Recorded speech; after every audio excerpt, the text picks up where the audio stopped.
ಈ ಪ್ರಪಂಚವು ಒಂದು ನಂಬಿಕೆ ಮೇಲೆ ನಿಂತಿದೆ. ಆ ನಂಬಿಕೆಯನ್ನು ದೇವರು ಅಂತಾರೆ. ಆ ದೇವರು ಈ ಮನುಷ್ಯನಿಗೆ ಪ್ರಪಂಚವನ್ನು ಬಹಳ ಸುಂದರವಾಗಿ ಸೃಷ್ಟಿ ಮಾಡಿದ. ಆದರೆ ಈ ಮನುಷ್ಯ ಜಾತಿಗಳನ್ನು ಸೃಷ್ಟಿ ಮಾಡಿ ಮನುಷ್ಯತ್ವವನ್ನು ಮರೆತು ಧರ್ಮವನ್ನು ಅಧರ್ಮವನ್ನಾಗಿಸಿ ದ್ವೇಷ, ಈರ್ಷ್ಯೆ, ಹಗೆತನಗಳ ಸ್ವಾರ್ಥ ಮನೋಭಾವನೆಯಿಂದ ಎಷ್ಟೋ ಯುದ್ಧಗಳಾಗಿ ನಮ್ಮ ಸಂಸ್ಕೃತಿ ಅವನತಿಯಾಗಿದೆ. ಇದಕ್ಕೆಲ್ಲ ಇತಿಹಾಸವೇ ಸಾಕ್ಷಿ.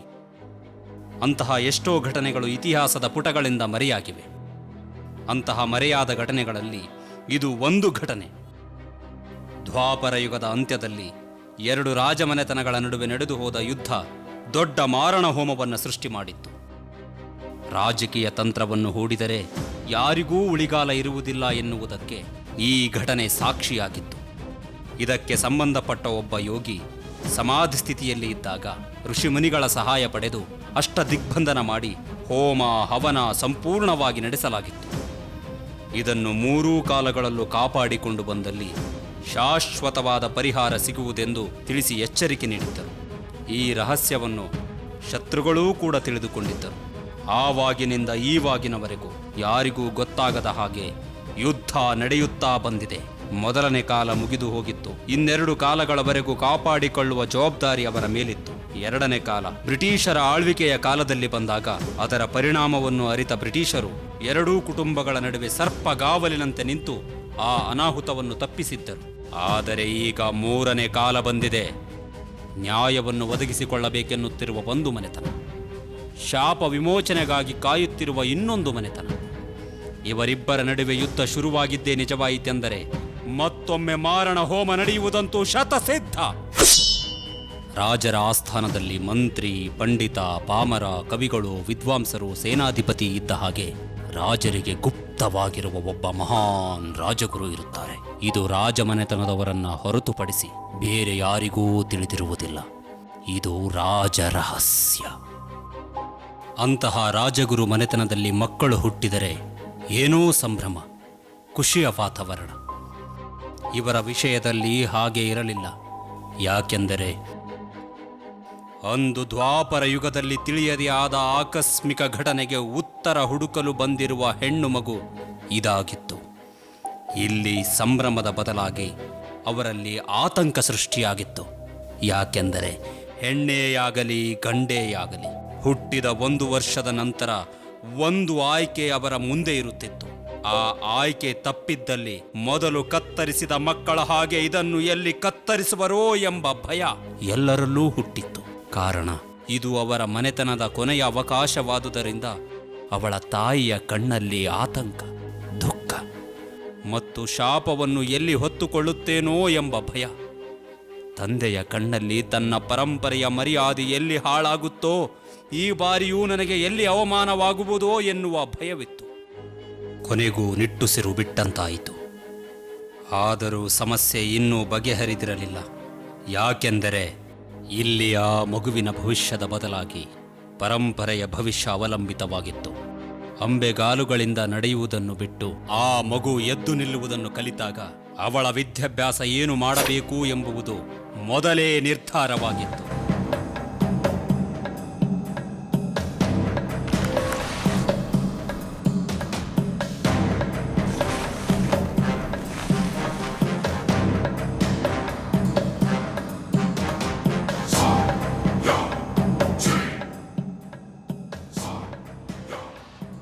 ಅವಳು ನೋವನ್ನು ಅನುಭವಿಸುತ್ತಿದ್ದರೆ ಅವಳ ತಂದೆ ತಾಯಿಗೆ ಖುಷಿಯಾಗುತ್ತಿತ್ತು.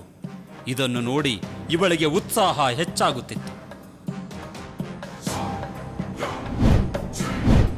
ನಂತರ ಮಗುವನ್ನು ತಂದೆ ತಾಯಿಗಳಿಂದ ಬೇರ್ಪಡಿಸಿ ಕಠೋರತೆಯನ್ನು ತುಂಬಲು ಗುರುಕುಲಕ್ಕೆ ಕಳಿಸಿಕೊಡಲಾಯಿತು. ಅವಳಿಗೆ ಅಲ್ಲಿ ಕಲಿಸಿದ್ದೇನೆಂದರೆ ತಲೆ ತಗ್ಗಿಸದೇ ಇರುವುದು, ಸೋಲನ್ನ ಒಪ್ಪಿಕೊಳ್ಳದಿರುವುದು, ಹಠವನ್ನು ಸಾಧಿಸುವುದು.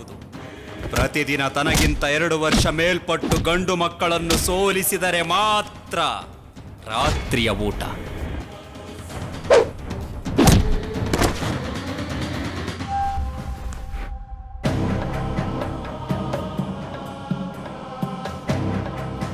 ಇಲ್ಲವಾದರೆ ಹಸಿವಿನಿಂದ ಮಲಗಬೇಕಾಗಿತ್ತು.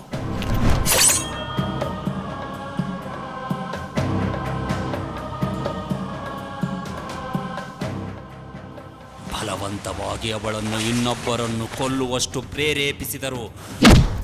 ಅವಳಿಗೆ ತಿಳಿಯದೆ ಅವಳು ಚೂಪಾದ ಕತ್ತಿಯಂತಾಗಿದ್ದಳು. ಕೊನೆಯದಾಗಿ ಒಂದೇ ಮಾತಿನಲ್ಲಿ ಹೇಳಬೇಕಾದರೆ ಅವಳ ಧ್ಯೇಯವಾಗಿತ್ತು ಮಾಡು ಇಲ್ಲವೇ ಮಡಿ.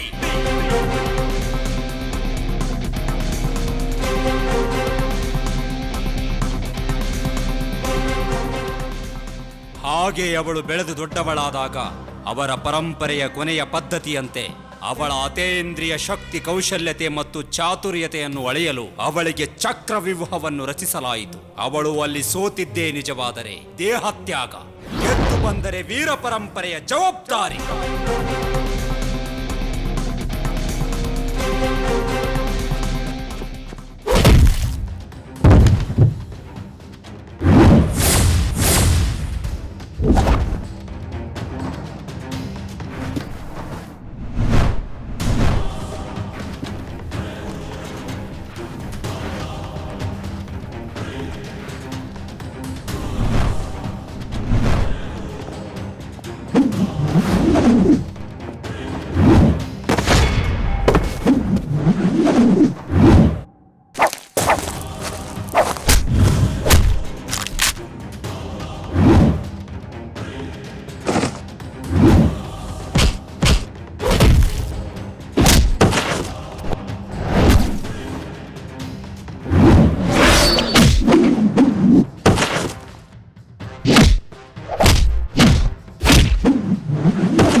ಕೊನೆಗೂ ಅವಳಿಗೆ ಕರೆ ಬಂದಿತು.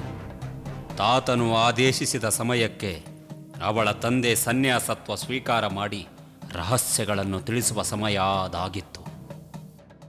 ತಾತನವರ ಆಜ್ಞೆ, ಯಾವುದೇ ಕಾರಣಕ್ಕೂ ಈ ಗ್ರಂಥವನ್ನು ತೆರೆಯಲಿಕ್ಕೆ ಹೋಗಬೇಡ. ಒಂದು ವೇಳೆ ತೆರೆದ್ರೆ ಅಪಾಯ ತಪ್ಪಿದ್ದಲ್ಲ. ಈ ಗ್ರಂಥವನ್ನು ತೆರೆಯಲು ಸೂಕ್ತವಾದ ವ್ಯಕ್ತಿ ಸಿಕ್ಕ ಮೇಲೆ ಆವಾಗ ನೀನೇನ್ ಮಾಡಬೇಕು, ಏನ್ ಮಾಡಬಾರ್ದು ಎಲ್ಲ ಅರ್ಥ ಆಗುತ್ತೆ. ಅಮಾವಾಸ್ಯೆಯ ದಿನ ಈ ಪತ್ರದಲ್ಲಿರುವ ವಿಳಾಸಕ್ಕೆ ಹೋಗು. ಅಲ್ಲಿ ಶಂಕರಣ್ಣ ಎನ್ನುವವರು ಉಳಿದ ವಿಷಯವನ್ನು ತಿಳಿಸಿಕೊಡುತ್ತಾರೆ. ಇದನ್ನ ತಾತ್ನವರು ಶಂಕರಣ್ಣನಿಗೆ ಕೊಡಕ್ಕೆ ಹೇಳಿದ್ದಾರೆ. ಇದು ತಾತ್ನವರು ನಿನಗೆ ಕೊಟ್ಟಿರೋದು. ಇದರಲ್ಲಿರುವ ಆದೇಶದಂತೆ ನೀನು ನಡೆಯಬೇಕು. ಎಲ್ಲ ವಿಷಯಗಳನ್ನು ತಿಳಿಸಿದ ನಂತರ ಆಶೀರ್ವಾದ ಮಾಡಿ ಹೊರಟು ಹೋದರು. ನಂತರ ಅದರಲ್ಲಿರುವ ವಿಷಯವನ್ನು ತಿಳಿದುಕೊಳ್ಳುವ ತವಕ ಅವಳಲ್ಲಿ ಹೆಚ್ಚಾಯಿತು. ವಿಜಯಲಕ್ಷ್ಮಿ, ನಾವು ಕೊಟ್ಟಿರುವ ಕರ್ತವ್ಯವನ್ನು ಮಾತ್ರ ಪಾಲಿಸು. ಯಾವತ್ತಿಗೂ ವಿಸ್ತಾರವಾಗಿ ತಿಳಿಯೋಕೆ ಹೋಗಬೇಡ. ಪ್ರಸ್ತುತದಲ್ಲಿ ಇದ್ದು ಕೆಲಸವನ್ನು ಸಾಧಿಸು. ನಿನ್ನ ನೆರಳನ್ನೂ ನೀನು ನಂಬಬೇಡ. ನಿದ್ರೆಯಲ್ಲೂ ಕೂಡ ಎಚ್ಚರವಾಗಿರು. ನೆನಪಿಟ್ಟುಕೋ, ನಿನಗಿಂತ ಬಲವಾದ ಶಕ್ತಿ ನಿನಗೆ ಎದುರಾದಾಗ ನಿನಗೆ ಕೊಟ್ಟಿರುವ ವಸ್ತುಗಳನ್ನು ಉಪಯೋಗಿಸು. ಆ ವಸ್ತುಗಳಲ್ಲಿ ಪೂರ್ವಜರ ತಪಸ್ಸಿನ ಶಕ್ತಿಯ ಫಲವಿದೆ. ನೀನು ಸಾಧಿಸಿದ ಸಂಪೂರ್ಣ ಶಕ್ತಿಯೊಂದಿಗೆ ಅವುಗಳನ್ನು ಉಪಯೋಗಿಸಿ ನಿನಗೆ ಕೊಟ್ಟಿರೋ ಕೆಲಸನ ನಿಭಾಯಿಸು. ಮಹಾಗುರುವಿನ ಆದೇಶ ಸಿಕ್ಕಾಗ ನಾನೇ ಬರ್ತೀನಿ. ವಿಜಯೀ ಭವ. ವಿಜಯಲಕ್ಷ್ಮಿ,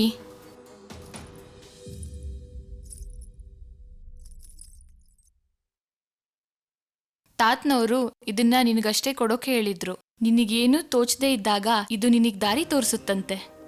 ಇದರಲ್ಲಿರೋ ವಿಷಯ ನಿನ್ನ ಬಿಟ್ಟು ಬೇರೆ ಯಾರಿಗೂ ಗೊತ್ತಾಗ್ಬಾರ್ದಂತೆ. ಇದು ನಿನಗಂತ ನಿಮ್ ತಂದೆ ಕಟ್ಸಿರೋ ಹೊಸ ಮನೆ. ನೀನು ಅಲ್ಲೇ ಇದ್ದು ಸಾಧನೆ ಮಾಡಬೇಕು.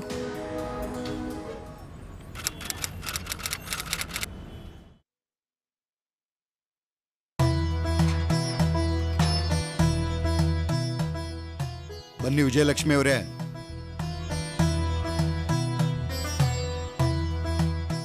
ಬನ್ನಿ.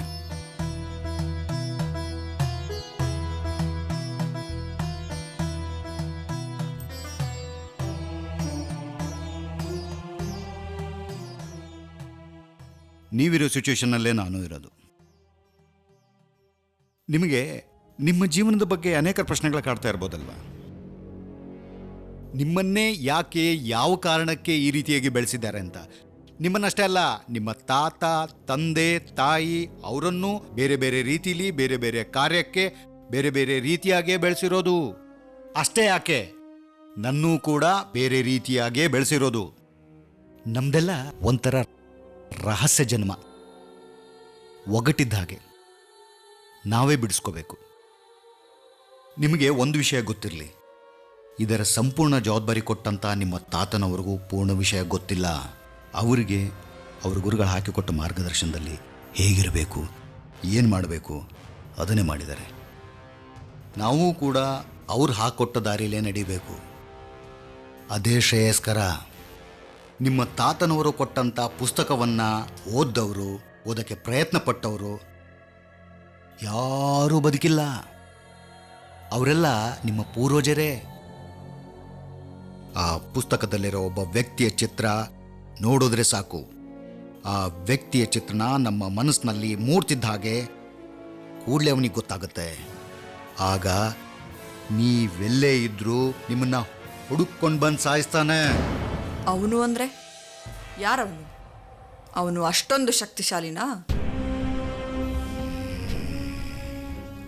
ಅವನನ್ನ ಬೆಂಕಿಯಿಂದ ಸುಡೋಕ್ಕಾಗಲ್ಲ, ನೀರಿನಲ್ಲಿ ಮುಳುಗಿಸಿ ಸಾಯಿಸೋಕ್ಕಾಗಲ್ಲ, ಶಸ್ತ್ರದಿಂದನೂ ಸಾಯಿಸೋಕ್ಕಾಗಲ್ಲ. ಅವನು ವ್ಯಕ್ತಿಯಲ್ಲ, ಶಕ್ತಿ.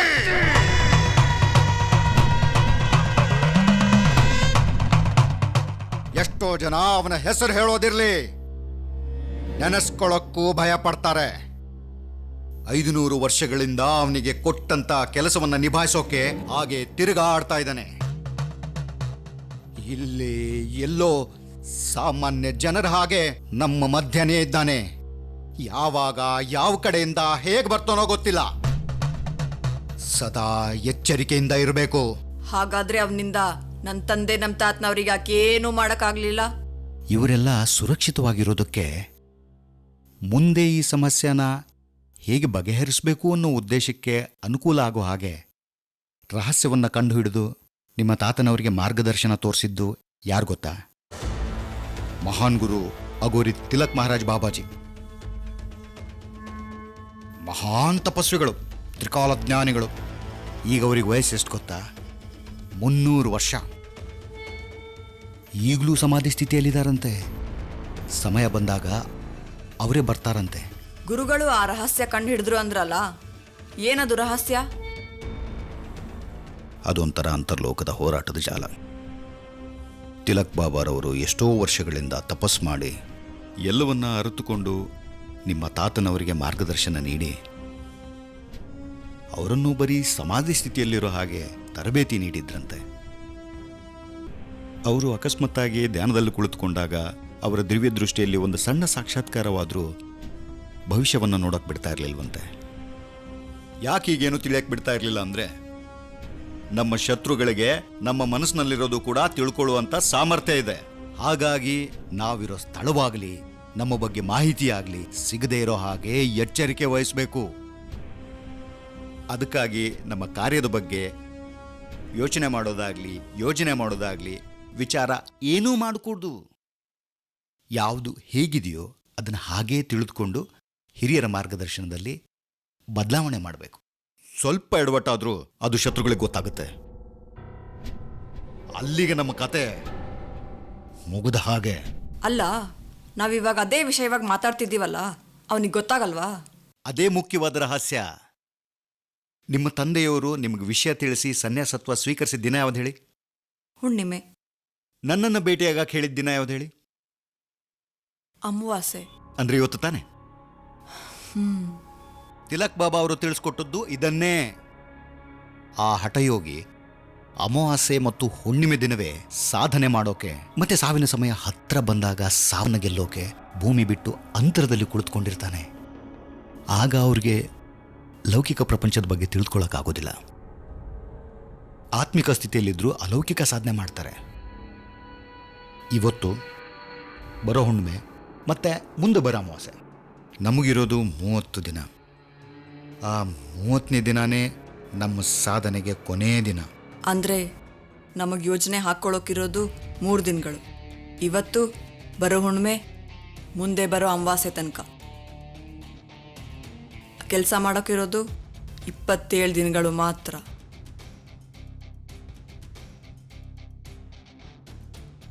ನೀವು ಹೇಳೋ ಪ್ರಕಾರ ಗ್ರಂಥನೂ ತೆಗಿಯೋ ಹಾಗಿಲ್ಲ. ಶತ್ರುಗಳು ನಮಗಿಂತ ಬಲವಾಗಿದ್ದಾರೆ ಅಂತೀರ. ನಾನು ಏನೂ ಮಾಡೋ ಹಾಗೇ ಇಲ್ಲ. ಹಾಗಾದರೆ ನಾನು ಮಾಡಬೇಕಾದ ಕೆಲಸ ಆದರೂ ಏನು? ನಾವು ಬಗೆಹರಿಸೋಕೊಟ್ಟಿರೋ ಈ ಸಮಸ್ಯೆಗೆ ಪರಿಹಾರ ಕೊಡೋಕ್ಕೆ ಒಬ್ಬ ವ್ಯಕ್ತಿ ಇದ್ದಾನೆ. ಅವನ ಮುಖಾಂತರ ನೀನು ಈ ಕೆಲಸವನ್ನು ಸಾಧಿಸಬೇಕು. ಹಿಂದೆ ನಿಮ್ಮ ಪರಂಪರೆಗೆ ಸಂಬಂಧಪಟ್ಟಂಥ ಅಂಜನಾದೇವಿ ದೇವಸ್ಥಾನಕ್ಕೆ ಅರ್ಚಕರನ್ನು ನೇಮಿಸಲಾಗಿತ್ತು. ಅವರ ಭಕ್ತಿ, ಶ್ರದ್ಧೆ, ಪೂಜೆಯ ಫಲವಾಗಿ ಅಂಜನಾದೇವಿ ಪ್ರಸನ್ನಚಿತ್ತಳಾಗಿ ಅವರಿಗೊಂದು ವರವನ್ನು ನೀಡಿದ್ಲು. ಆ ವರ ಏನು ಅಂತಂದರೆ ಅಂಜನಾ ಸಿದ್ಧಿ.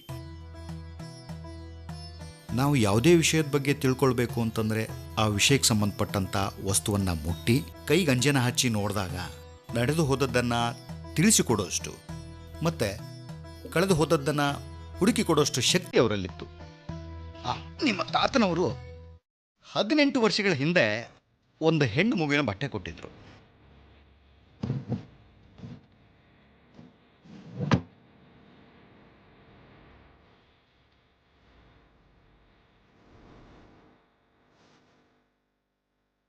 ಅಂಜನಿ ವಂಶಸ್ಥರ ಮುಖಾಂತರ ಇವಳನ್ನು ಹೇಗಾದರೂ ಮಾಡಿ ಹುಡುಕಿ ಆ ಗ್ರಂಥವನ್ನು ರಚಿಸಿದವರ ಕುಟುಂಬದಿಂದ ಅದನ್ನು ತೆರೆಸಿ ಕೊನೆಯ ಸಮಯದಲ್ಲಿ ನಡಿಬೋದಾದಂಥ ಅನಾಹುತವನ್ನು ಇವಳಿಂದ ತಡಿಬೋದಂತೆ.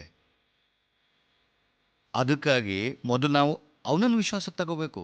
ಈ ಬರೋ ಹುಣ್ಣಿಮೆ ದಿನ ಎಲ್ಲವನ್ನ ತಿಳ್ಕೊಂಡು ಅಮಾವಾಸ್ಯೆ ದಿನ ನಡಿಬೇಕಾದ ಕೆಲಸನ ಮಾಡಿಸ್ಲೇಬೇಕು. ನಾಳೆನೇ ಅವ್ರ ಮನೆಗೆ ಹೋಗಿ ನಾನು ಹೇಳ್ದಾಗ ಮಾಡಿ. ನಾನು ಇಲ್ಲೇ ಇದ್ದು ಏನು ಮಾಡಬೇಕು ಮಾಡ್ತೀನಿ. ತಾತನವರು ನಿಮ್ಗೆ ಇದನ್ನು ಕೊಡಕ್ಕೆ ಹೇಳಿದ್ರಂತೆ.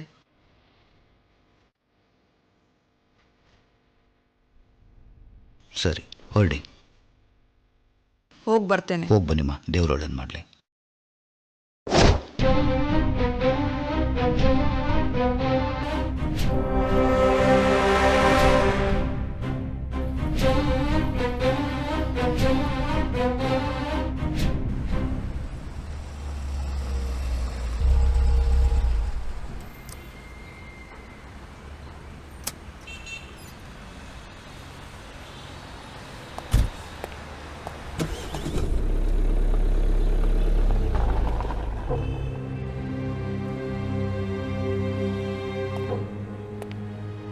ಸೋಮಕ್ಕ, ಸೋಮಕ್ಕ, ಯಾರು?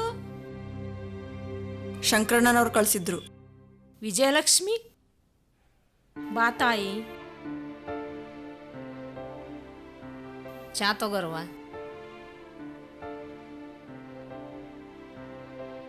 ನಿಮ್ಮ ತಾತ ಅವ್ರ ಮನ್ಯಾಗ ನಾನು ನಮ್ಮ ಯಜಮಾನ್ರ ಕೆಲಸ ಮಾಡಕ್ಕಂತಿದ್ವಿ. ನಿಮ್ಮ ತಾತಾರ ಹತ್ರ ಇದ್ರೆ ಅದ್ಯಾವ್ರ ಹತ್ರ ಇದ್ದಂಗಿರ್ತಿತ್ತು. ಒಂದು ದಿವಸ ಇದ್ದಕ್ಕಿದ್ದಂಗೆ ವಾನಪ್ರಸ್ಥಾಶ್ರಮನ ಸ್ವೀಕಾರ ಮಾಡಿ ಹೋಗ್ಬಿಟ್ರು. ಅದಾದ ಮ್ಯಾಗ 20 ವರ್ಷಗಳ ಹಿಂದೆ ನಿಮ್ಮ ತಾತನವ್ರು ಅವ್ರ ಶಿಷ್ಯನ ಕೈಗೆ ಒಂದು ಮಗುನ ಕೊಟ್ಟು ಕಳಿಸಿದ್ರಮ್ಮ. ರಮೇಶ, ಸೋಮಕ್ಕ, ಈ ಮಗುನ ಕರ್ಕೊಂಡು ಊರು ಬಿಟ್ಟು ಹೋಗ್ಬೇಕಂತೆ. ನೀವೆಲ್ಲಿದ್ದೀರಾ ಅಂತ ಅಮಾವಾಸ್ಯೆ ದಿನದಂದು ಶಂಕರಣ್ಣನಿಗೆ ಮಾತ್ರ ತಿಳಿಸ್ಬೇಕಂತೆ. ಗುರುಗಳಿಗೂ ಸಹ ತಿಳಿಸ್ಬಾರ್ದಂತೆ. ಇವನನ್ನು ಶಂಕರಣ್ಣ ಹೇಗೆ ಹೇಳ್ತಾನೋ ಹಾಗೇ ಬೆಳೆಸ್ಬೇಕಂತೆ. ಇವತ್ತಿಂದ ನೀವೇ ಇವನ ತಂದೆ ತಾಯಿ. ಮಕ್ಕಳಿಲ್ಲದ ನಮಗೆ ಆ ದೇವ್ರ ಬಂದು ವರ ಕೊಟ್ಟಂಗಾತು. ಅವನೇ ತಾಯಿ ಕಾರ್ತಿಕ 15 ವರ್ಷದ ಹಿಂದೆ ನಮ್ಮ ಯಜಮಾನ್ರಿಗೆ TB ಆಗಿ ಸತ್ತೋಗ್ಬಿಟ್ರಮ್ಮ. ನೋಡ್ತಾಯಿ, ಅವನ ಜನ್ಮ ಎಲ್ಲಿ ಆಗೈತಿ? ಅವನ್ನ ನನ್ನ ಹತ್ರನ ಯಾಕೆ ಬೆಳೆಸಿದ್ರು ನನಗೊಂದು ಗೊತ್ತಿಲ್ಲ ತಾಯಿ. ಆದ್ರೆ ನನಗಂತೂ ಹಿಂದೆ ಮುಂದೆ ಯಾರು ಇಲ್ಲ. ಅವನ ನನ್ನ ಪ್ರಪಂಚ. ನಿನ್ನ ಹತ್ರ ಕೇಳ್ಕೊಳ್ಳೋದಿಷ್ಟ ನಾನು. ಅವನ್ನ ಕ್ಷೇಮವಾಗಿ ವಾಪಸ್ ನನ್ನ ಮಡಿಲಿಗೆ ಹಾಕು ತಾಯಿ. ನನಗಿರೋ ಜವಾಬ್ದಾರಿಲಿ ಮಾತಂತರೂ ಕೊಡೋಕ್ಕಾಗಲ್ಲಮ್ಮ. ಆದರೆ ನನ್ನ ಪ್ರಾಣನಾದರೂ ಒತ್ತೆ ಇಟ್ಟು ನಿಮ್ಮ ಮಗನ ಕಾಪಾಡೋ ಪ್ರಯತ್ನ ಪಡ್ತೀನಿ. ದೇವ್ರ ಮೇಲೆ ಭಾರ ಹಾಕಿ, ಎಲ್ಲ ಒಳ್ಳೇದಾಗುತ್ತೆ.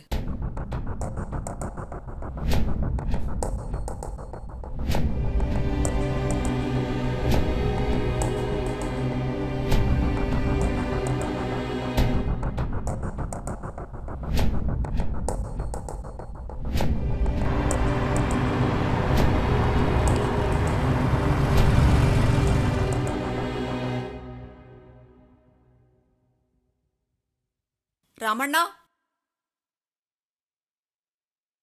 ಇವ್ರಿಗೆ ಮೇಲ್ಗಡೆ ರೂಮ್ ತೋರಿಸಿ.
ನನಗೆ ಯಾಕೋ ತುಂಬ ಗಾಬರಿ ಆಗ್ತಾ ಇದೆ ರೀ.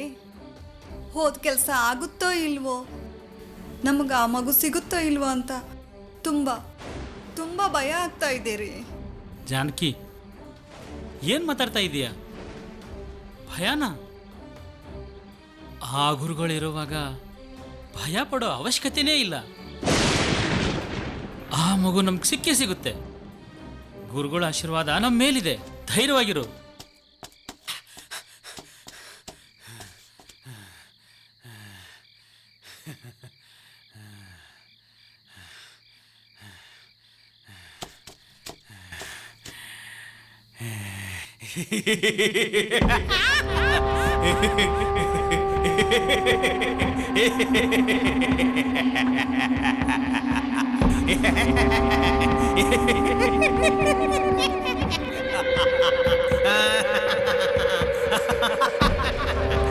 ನಮ್ಮ ಗುರುಗಳಿಗೆ ಮಕಾರ ಸಿದ್ಧಿ ಅಂದ್ರೆ ತುಂಬಾ ಇಷ್ಟ. ಮಾಂಸ, ಮದ್ಯ, ಮಂತ್ರ, ಮರಣ, ದೇಹದ ಇಂದ್ರಿಯಗಳನ್ನೆಲ್ಲ ವಶ ಮಾಡ್ಕೊಂಡಿದ್ದಾರೆ. ತಮ್ಮ ದೇಹದ ಜೊತೆನೆ ಆಟ ಆಡ್ತಾರೆ. ನೀವುಗಳು ಅವ್ರ ದೇಹದ ಜೊತೆಗೆ ಆಟ ಆಡಕ್ಕಾಗುತ್ತಾ? ಜೀವದ ಮೇಲೆ ಆಸೆ ಇದ್ರೆ ಇಲ್ಲಿಂದ ಓಡೋಗಿ, ಇಲ್ಲ ಅಂದ್ರೆ ನನ್ ಕಣ್ಣು ಮುಚ್ಚಿ ಕಣ್ ತೆಗಿಯೋಷ್ಟ್ರಲ್ಲೇ ಪರಲೋಕ ಸೆಳ್ಕೊಳ್ತೀರಾ. ಅವರು ಅಘೋರಿ, ಪರಶಿವನ ಅವತಾರಿ. ಅಘೋರಿ ಅಘೋರಿ ಬರ್ಲಿ ನಿನ್ನ ಅಘೋರಿ. ಆ ಗೋರಿಗೆ ಇಲ್ಲೇ ಗೋರಿ ಕಟ್ಬಿಡ್ತಾನೆ.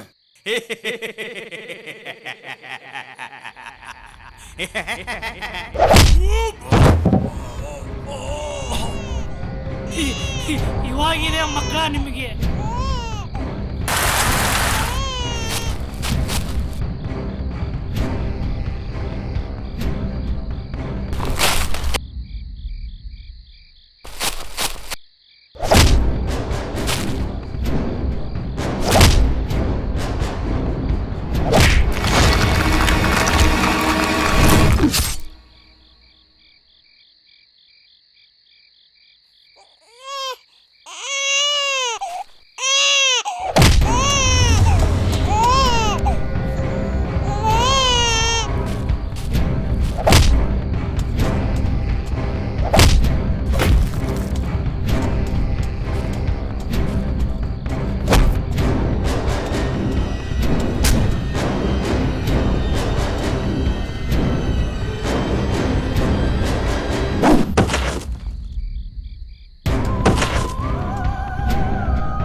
ಆಜ್ಞೆ ಪ್ರಕಾರ ಈ ಮಗು ನಿಮ್ಮ ಹತ್ರನೇ ಇರಬೇಕಂತೆ. ಅವ್ರ ಆದೇಶದಂತೆ ಈ ಮಗುವನ್ನ ಬೆಳೆಸಿ ವಿದ್ಯಾಭ್ಯಾಸ ಮಾಡಿಸ್ಬೇಕಂತೆ. ಇನ್ನೊಂದು ವಿಚಾರ, ಅವ್ರ ಆದೇಶ ಬಂದಾಗ ಈ ಮಗುವನ್ನ ಕಳಿಸ್ಕೊಡ್ಬೇಕಂತೆ. ರೀ, ಈ ಮಗು ಎಷ್ಟೊಂದು ಮುದ್ದಾಗಿದೆ ಅಲ್ಲ? ಹೌದು ಕಣೆ, ನಾವೆಷ್ಟು ಅದೃಷ್ಟವಂತರು. ಕೊನೆಗೂ ನಮ್ಮ ವಂಶೋದ್ಧಾರಕ ಬಂದೇ ಬಿಟ್ಟ.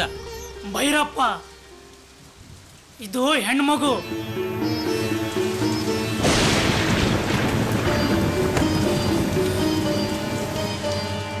ಹೆಣ್ಮಗುನ ಇಷ್ಟು ದಿನ ಕಾದಂತ ಪ್ರಯತ್ನ ಎಲ್ಲ ವ್ಯರ್ಥ ಆಗೋಯ್ತು.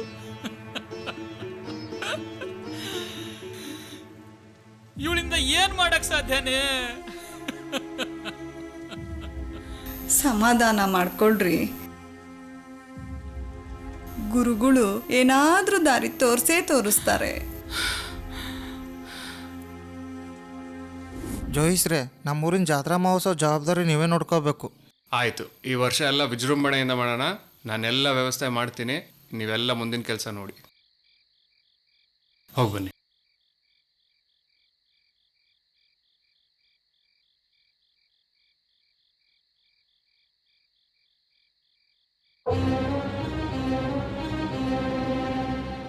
ಜೋಯಿಸ್ರೆ, ಮಗುನ ಕಾಪಾಡಲಿಕ್ಕೆ ಆಗಲಿಲ್ವಂತೆ ಜೋಯಿಸ್ರೆ.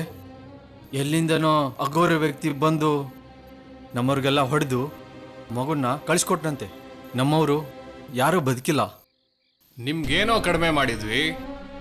ನಮ್ಮ ತಾತ ಮುತ್ತಾತನ ಕಾಲದಿಂದಲೂ ನಿಮ್ಮ ಕುಟುಂಬಕ್ಕೆ ಎಕರೆಗಟ್ಟಲೆ ಹೊಲ ಕೊಟ್ಟು, ಮೃಷ್ಟಾನ್ನ ಭೋಜನ ನೀಡಿ, ಕೈ ತುಂಬ ಹಣ ಕೊಟ್ಟು ನಿಮಗೆ ಕೊಟ್ಟಿರೋದು ಒಂದೇ ಒಂದು ಕೆಲಸ, ಆ ಕುಟುಂಬದ ಮಗುನ ರಕ್ಷಣೆ ಮಾಡೋದು. ಇವತ್ತಿನ ದಿವಸ ಯಾವನ ಹತ್ರನೋ ಒದೆ ತಿಂದು ಮಗುನ ಕಾಪಾಡಕ್ಕಾಗಿಲ್ಲ ಅಂತ ಹೇಳ್ತಿರಲ್ಲ, ನಿಮ್ಗಳಿಗೆಲ್ಲ ನಾಚಿಕೆ ಆಗಲ್ವಾ? ನಮ್ಮ ಪೂರ್ವಜರು ನಡೆಸ್ಕೊಂಡ್ಬಂದಂಥ ಹೋಮ ಹವನ ಯಜ್ಞಗಳನ್ನೆಲ್ಲ ಹಾಳು ಮಾಡಿಬಿಟ್ರಲ್ಲೋ. ಇನ್ನು ಕೇಡ್ಗಾಲಕ್ಕೆ ಉಳ್ದಿರೋದು ಬರೀ 18 ವರ್ಷ. ಅಷ್ಟರಲ್ಲಿ ನಡಿಬಾರ್ದೇನಾದರೂ ನಡೆದ್ಬಿಟ್ರೆ ನಾವು ಯಾರು ಬದುಕಿರೋದಕ್ಕೆ ಸಾಧ್ಯ ಇಲ್ಲ. ನಾವು ಕಾಪಾಡ್ಕೊಂಡ್ಬಂದಿರೋ ವಂಶನೇ ನಾಶ ಆಗ್ತಾ ಇದೆ. ದೊಡ್ಡ ಗುರುಗಳಿಗೆ ಏನ್ ಹೇಳ್ಬೇಕೀಗ? ಜೋಯಿಸ್ರೆ, ಅವ್ರು ತಗೊಂಡು ಹೋಗಿರೋದು ಹೆಣ್ಮಗು ಜೋಯಿಸ್ರೆ. ಅದರಿಂದ ಏನು ಮಾಡೋಕ್ಕಾಗುತ್ತೆ? ಏನು ಮಾಡೋಕ್ಕಾಗಲ್ಲ. ಆದರೂ ತೊಂದರೆ ಅಂತೂ ತಗೊಳಕ್ಕಾಗಲ್ಲ. ಅವಳು ಜೀವಂತ ಇದ್ರು ಸರಿ, ಹೆಣವಾಗಿದ್ರು ಸರಿ, ಪತ್ತೆ ಹಚ್ಕೊಂಬನ್ನಿ.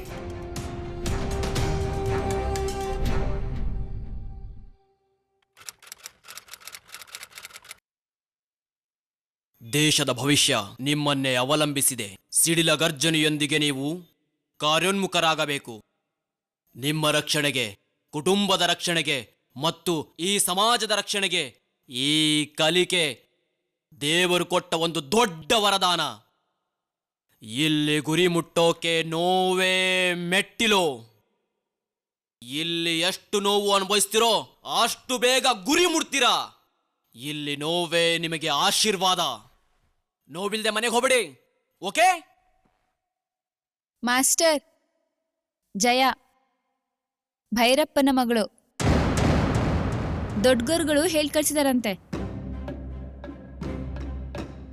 ನನಗೀಗಲೇ ಅನ್ನಿಸ್ತಾ ಇದೆ, ಈ ಕಲೆಯಿಂದ ನೀನು ಭವಿಷ್ಯದಲ್ಲಿ ಮಹಾನ್ ಯೋಧಳಷ್ಟೇ ಅಲ್ಲ, ಬದುಕಲ್ಲಿಯೂ ಕೂಡ ಹಿಂದೆಂದೂ ಯಾರೂ ಕಾಣದ ಶಿಸ್ತಿನ ಪ್ರಚಂಡ ಶಕ್ತಿಯಾಗಿ ಹೊರಹೊಮ್ತೀಯ. ಸಮಯ ಬಂದಾಗ ನಿನ್ನ ಗುರಿಯನ್ನ ನೀನೇ ಕಂಡ್ಕೊಳ್ತೀಯ. ಚಪ್ಪಾಳೆ. ಹೊಸ ಮಗುವಿಗೆ ಸ್ವಾಗತ. ಬಹಿರ್ಮುಖವಾಗಿ ನೀನು ಏನಾಗಿದ್ದೀಯೋ ಅದನ್ನ ಮರೆತು ನೀನು ಯಾರು ಅನ್ನೋದನ್ನ ಗಮನಿಸು. ನಿನ್ನಲ್ಲಿ ನೀನು ಸ್ಥಿತಳಾಗಿ ಸಾವಿಲ್ಲದ ಚೈತನ್ಯ ಶಕ್ತಿ ಸ್ವರೂಪವಾಗಿ ಬಾ.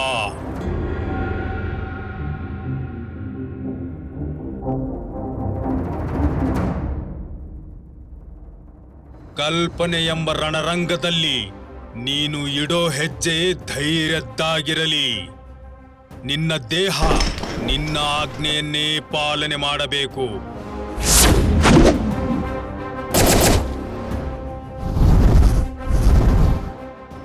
ಇಲ್ಲಿ ನಿನ್ನ ಕೈ ಮತ್ತು ಕಾಲುಗಳೇ ಆಯುಧ.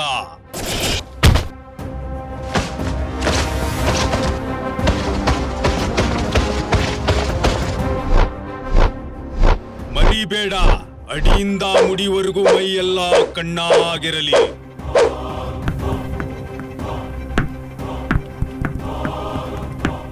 ನಿನ್ನ ವೇಗ ಮನೋವೇಗಕ್ಕಿಂತಲೂ ಹೆಚ್ಚಾಗಿರಲಿ.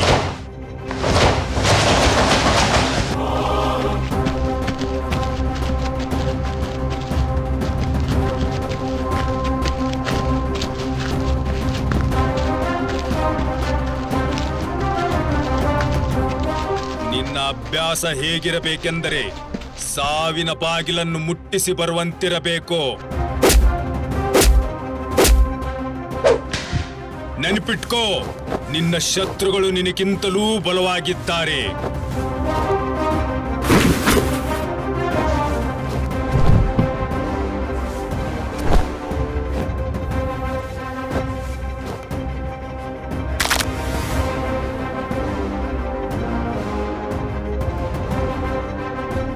ನಿನ್ನ ಡಿಫೆನ್ಸೇ ಅವರಿಗೆ ಅಫೆನ್ಸ್.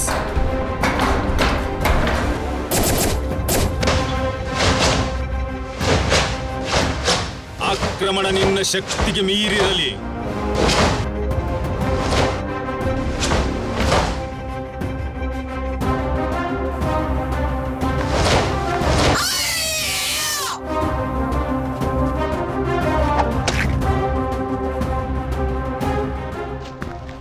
ನಿನ್ನ ಮುಟ್ಬೇಕು ಅನ್ನೋ ಆಲೋಚನೆ ಬರೋ ಮುಂಚೆನೆ ಅವರು ನೆಲ ಮುಟ್ಬೇಕು.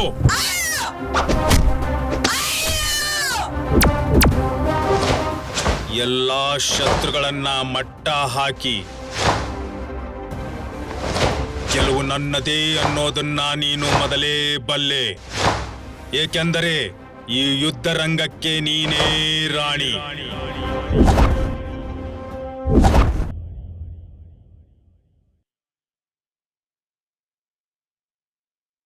ಯಾಕ್ರಿ ಬೇಜಾರಲ್ಲಿ ಕೂತಿದ್ದೀರಾ?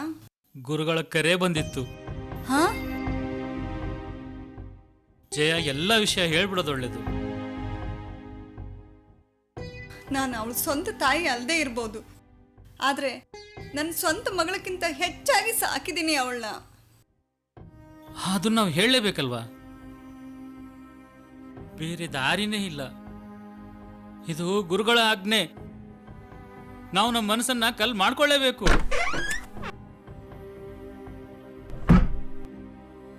ಅಮ್ಮ, ಅಪ್ಪ, ನಿಮ್ಗೊಂದು ಗುಡ್ ನ್ಯೂಸ್. WKF ಅಲ್ಲಿ ನಾನು ಕೊನೆಗೂ ಬ್ಲ್ಯಾಕ್ ಬೆಲ್ಟ್ ತಗೊಂಡೇ ಬಿಟ್ಟೆ. ನೀನು ಪ್ರಶಸ್ತಿ ತಂದಿದೀಯ ಅಂತ ಖುಷಿ ಪಡಬೇಕು, ಅಥವಾ ನಮ್ಮನ್ನು ಬಿಟ್ಟು ಹೋಗ್ತಿದೀಯಾ ಅಂತ ದುಃಖ ಪಡಬೇಕು, ಒಂದು ಗೊತ್ತಾಗ್ತಿಲ್ಲಮ್ಮ. ಅಂದ್ರೆ ಜಯ, ನಾವಿಬ್ರು ನಿನ್ನ ನಿಜವಾದ ತಂದೆ ತಾಯಿ ಅಲ್ಲಮ್ಮ. ಅಮ್ಮ, ಯಾಕಮ್ಮ ಹಿಂಗ್ ಮಾತಾಡ್ತಿದ್ಯಾ? ಅಪ್ಪ, ಅಮ್ಮ ಯಾಕೆ ಹಿಂಗ್ ಮಾತಾಡ್ತಿದ್ದಾರೆ? ಹೌದಮ್ಮ, ನಾನು ನಿನ್ನ ತಾಯಿಯ ಅಣ್ಣ ಕಣಮ್ಮ. ನಾವು ಈ ವಿಷಯ ಮುಚ್ಚಿಡ್ಬೇಕು ಅಂತ ಅನ್ಕೊಂಡಿರ್ಲಿಲ್ಲಮ್ಮ, ಆದರೆ ಸರಿಯಾದ ಸಮಯ ಬರಲಿ ಅಂತ ಕಾಯ್ತಾ ಇದ್ವಿ. ಆ ಸಮಯ ಈಗ ಬಂದಿದೆ. 18 ವರ್ಷಗಳ ಹಿಂದೆ ನಿಮ್ಮ ಕುಟುಂಬದಲ್ಲಿ ದೊಡ್ಡ ದುರ್ಘಟನೆನೇ ನಡೀತು. ಆ ಘಟನೆನ ನೆನೆಸ್ಕೊಂಡ್ರೆ ಇವಾಗಲೂ ತುಂಬ ಭಯ ಆಗುತ್ತಮ್ಮ. ಹಾಗೆ ಮನಸ್ಸಿಗೆ ನೋವು ಆಗುತ್ತೆ.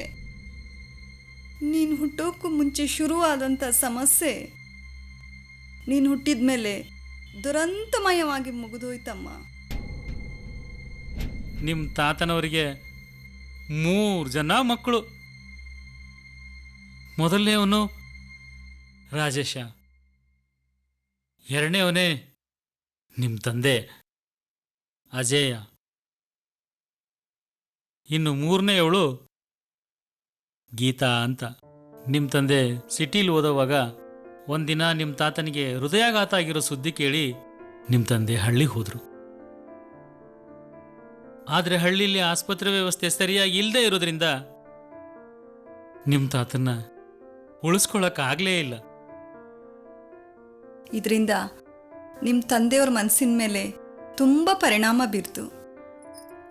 ಸುತ್ತಮುತ್ತಲಿನ ಹಳ್ಳಿಯವ್ರಿಗೆ ಅನುಕೂಲ ಆಗೋ ಹಾಗೆ ಹೇಗಾದರೂ ಮಾಡಿ ಆಸ್ಪತ್ರೆ ಕಟ್ಟಿಸ್ಬೇಕು, ಅವರಣ್ಣನ್ನ ಹೇಗಾದರೂ ಮಾಡಿ ಡಾಕ್ಟ್ರು ಮಾಡಬೇಕು ಅನ್ಕೊಂಡು ಅವ್ರ ವಿದ್ಯಾಭ್ಯಾಸನೆಲ್ಲ ಅರ್ಧಕ್ಕೆ ನಿಲ್ಲಿಸ್ಬಿಟ್ರು. ಒಂದಿನ ಇದ್ದಕ್ಕಿದ್ದಾಗೆ ಪೊಲೀಸ್ ಸ್ಟೇಷನಿಂದ ಫೋನ್ ಬಂತು, ನಿಮ್ಮ ರಾಜೇಶ ಒಂದು ಹುಡುಗಿನ ಕಿಡ್ನಾಪ್ ಮಾಡಿದಾನೆ ಅಂತ. ಏನಾಗಿದೆ ಅಂತ ವಿಚಾರಿಸಿ ನೋಡಿದಾಗ ನಿಮ್ಮ ದೊಡ್ಡಪ್ಪ ಪ್ರೀತಿಸಿ ಮದುವೆ ಆಗಿದ್ದು ಗೊತ್ತಾಯ್ತು. ನಮ್ಮ ಅಣ್ಣ ಅತ್ತಿಗೆ ಇಬ್ಬರು ಡಾಕ್ಟ್ರು ಅಂತ ನಿಮ್ಮ ತಂದೆಗೆ ತುಂಬ ಸಂತೋಷ ಆಯಿತು. ಹೀಗಿರುವಾಗ ನಿಮ್ಮ ತಂದೆ ಮದುವೆ ದಿನ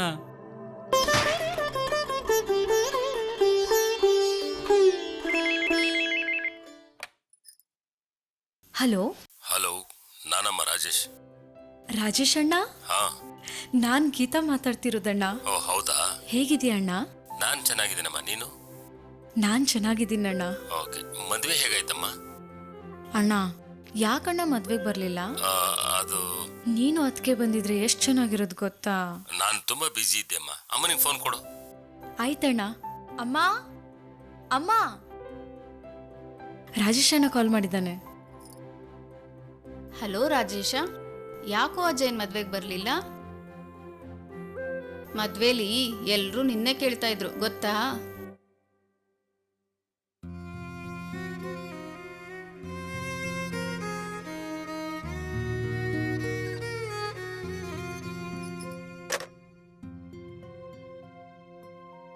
ಯಾಕಮ್ಮ? ಏನಾತಮ್ಮ? ಹೇಳಮ್ಮ. ನಿಮ್ಮಣ್ಣ ದೊಡ್ಡ ಸ್ವಾರ್ಥಿ, ದೊಡ್ಡ ಮೋಸಗಾರ. ಅಜಯ 3 ಹೊತ್ತೂ ಅವನ ಬಗ್ಗೆನೇ ಯೋಚನೆ ಮಾಡ್ತಾ ಮಾಡ್ತಾ ಜೀವನನೇ ಹಾಳು ಮಾಡ್ಕೊಂಡ. ಸರಿಯಾಗಿ ಮಾಡ್ದ. ನೋಡ್ದಾ? ಅಣ್ಣ ಅಂತೆ ಅಣ್ಣ. ಅಮ್ಮ, ಏನಾಯ್ತಮ್ಮ ಇವಾಗ? ಅವನ ಹೆಂಡತಿ ಕಡೆಯವರು ಅವನನ್ನ ಕ್ಷಮಿಸಿ ಮನೆ ಅಳಿಯ ಮಾಡ್ಕೊಂಡಿದಾರಂತೆ. ಅವನಿಗೊಂದು ಆಸ್ಪತ್ರೆನೂ ಕಟ್ಟಿಸ್ಕೊಟ್ಟಿದಾರಂತೆ. ಬೆಂಗಳೂರಲ್ಲಿ ಮುಂದಿನ ಭಾನುವಾರ ಆಸ್ಪತ್ರೆದು ಓಪನಿಂಗ್ ಇದೆ ಅಂತೆ. ನಮಗೆಲ್ಲ ಬರಲಿಕ್ಕೆ ಅಂತ ಫೋನ್ ಮಾಡಿದ್ದಾನೆ ನಿಮ್ಮಣ್ಣ. ಅಮ್ಮ, ಬೇಜಾರು ಮಾಡ್ಕೋಬೇಡಮ್ಮ. ನಾನು ಆ ಕನಸನ್ನ ಈಡೇರಿಸ್ತೇನಮ್ಮ. ನಾನು ಚೆನ್ನಾಗಿ ಓದ್ತೀನಮ್ಮ. ನಾನು ಡಾಕ್ಟರ್ ಆಗೇ ಆಗ್ತೀನಿ. ಹಾ, ನಮ್ಮೂರಿಗೊಂದು ಆಸ್ಪತ್ರೆ ಕಟ್ಸೋಣಮ್ಮ.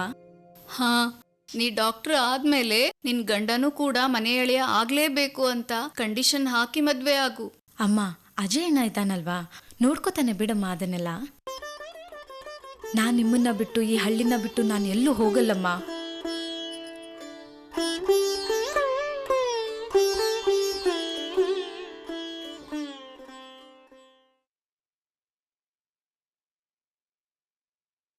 ನೀನೇನಾ ಹೊಸ ಅಡ್ಮಿಷನ್? ಹಾ. ಈ ಥರ ಬಟ್ಟೆ ಎಲ್ಲ ಹಾಕೊಂಡು ನನ್ನ ರೂಮಲ್ಲಿ ಮಾತ್ರ ಇರಕ್ಕೆ ಹೋಗ್ಬೇಡ. ಇತ್ತಗೋ, ಈ ಥರ ಬಟ್ಟೆ ಹಾಕು, ಈ ಥರ ಮಾಡರ್ನ್ ಡ್ರೆಸ್ ಹಾಕು. ಈ ಥರದ ಹಳ್ಳಿ ಗುಗ್ಗು ಥರ ಡ್ರೆಸ್ ಹಾಕಿ ನನ್ನ ರೂಮಲ್ಲಿ ಇರಕ್ಕೆ ಹೋಗ್ಬೇಡ, ಓಕೆ?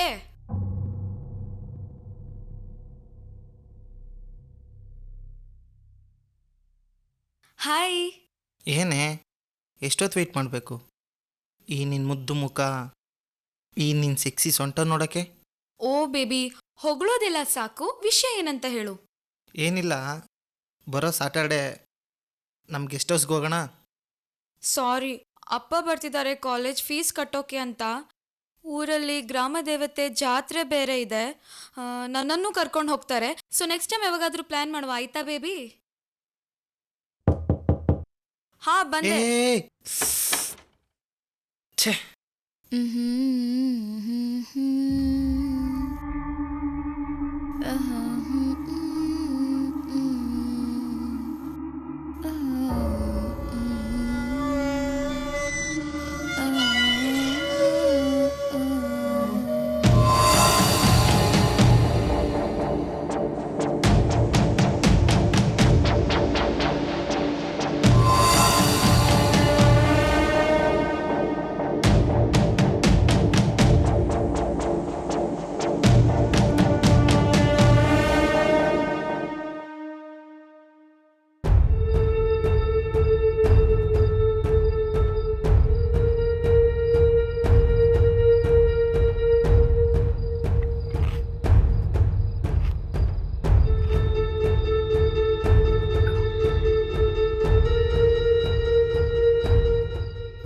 ಲವರ್ನ ಸರಿಯಾಗಿ ಯೂಸ್ ಮಾಡ್ಕೊಂಡಿದ್ಯಾ ಮಗನೇ. ನನ್ನ ಮಗನೇ, ಎಷ್ಟು ಹುಡುಗಿರಿದ್ರು ಸಾಕಾಗಲ್ಲ ನಿನಗೆ. ನೋಡ್ರು ಈ ಫಿಗರ್ನ ನಾನೇ ಗೊತ್ತಿಲ್ದಾಗ ರೆಕಾರ್ಡ್ ಮಾಡಿದ್ದೀನಿ. ಕೊಡೋ ಮಚ್ಚ ಇಲ್ಲಿ. ಏನು ಹಕ್ಕಿನ ಹಿಡಿದಾಕಿದ್ಯಾ ಗುರು?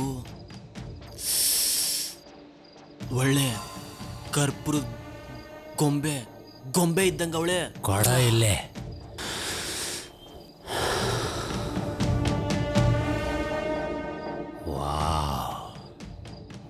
ಒಳ್ಳೆ ಜಾಮೂನ್ ಇದ್ದಂಗ ಅವಳೆ ಮಗ. ಲವ್ ನನ್ನ ಮಕ್ಕಳ್ರ ಏನ್ರಲ್ಲ ಅದು ಮಗ, ನನಗೆ ಈ ಹಕ್ಕಿ ಬೇಕೇ ಬೇಕು ಮಗ, ಬೇಕೇ ಬೇಕು. ನಮ್ಮ ಬಾಸ್ ಇಷ್ಟಪಟ್ಟವ್ರಂದ್ರೆ ಆ ಹಕ್ಕಿನ ಹಿಡಿದಾಕ್ಲೇಬೇಕು. ನನ್ನ ಕಡೆ ಒಂದು ಪ್ಲ್ಯಾನ್ ಇದೆ ಮಗ. ಅವಳ ನಂಬರ್ನ, ಅವಳ ಮತ್ತು ಡೀಟೇಲ್ಸ್ನ ಎಲ್ಲ ಕಲೆಕ್ಟ್ ಮಾಡು.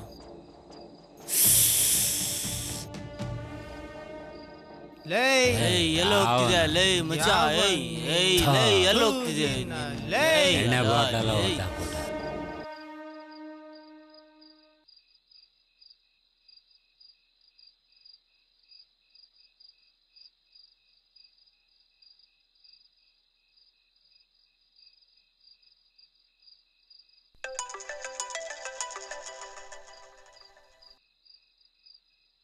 ಹಲೋ. ಹಲೋ ಚಿನ್ನ, ನಾಳೆ ಊರಿಗೆ ಬೇರೆ ಹೋಗ್ತಿದ್ಯಾ? ಕಾಲ್ ಬೇರೆ ರಿಸೀವ್ ಮಾಡಲ್ಲ.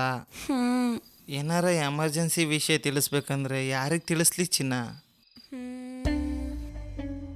ಹಾ, ಒಂದು ಕೆಲಸ ಮಾಡು, ನನ್ನ ಫ್ರೆಂಡ್ ಗೀತಾ ಅಂತ ಇದ್ದಾಳೆ, ಅವಳ ನಂಬರ್ ಕೊಡ್ತೀನಿ. ಏನಾದರೂ ಎಮರ್ಜೆನ್ಸಿ ಇದ್ದರೆ ಅವಳ ನಂಬರ್ಗೆ ಕಾಲ್ ಮಾಡು, ವಿಷಯ ಏನಂತ ತಿಳಿಸು. ಆಮೇಲೆ ನಾನು ಫ್ರೀ ಆದಮೇಲೆ ನಾನು ಕಾಲ್ ಮಾಡ್ತೀನಿ. ಓಕೆ ಚಿನ್ನ, okay okay, love you, bye. S.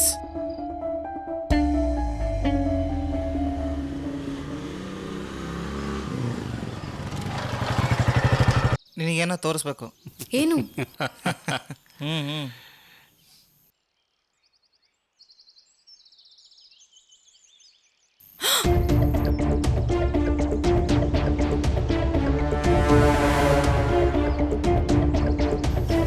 Bye.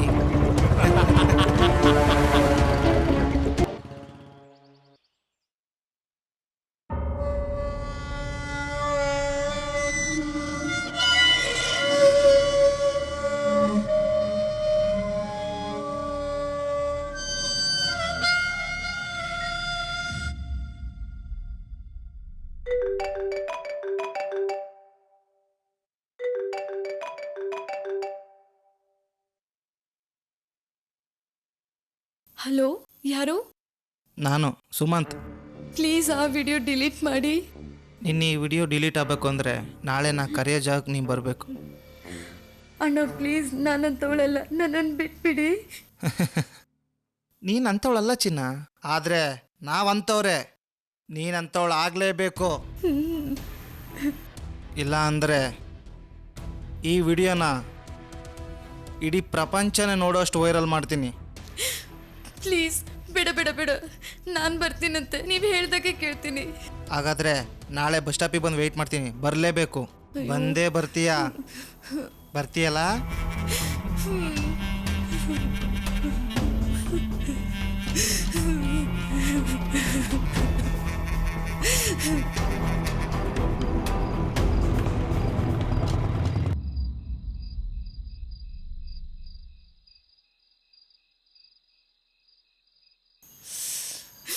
Beautiful.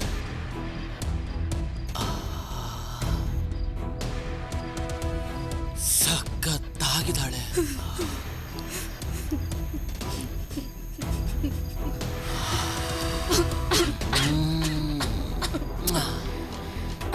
ಮಸ್ತ್ ಫಿಗರ್.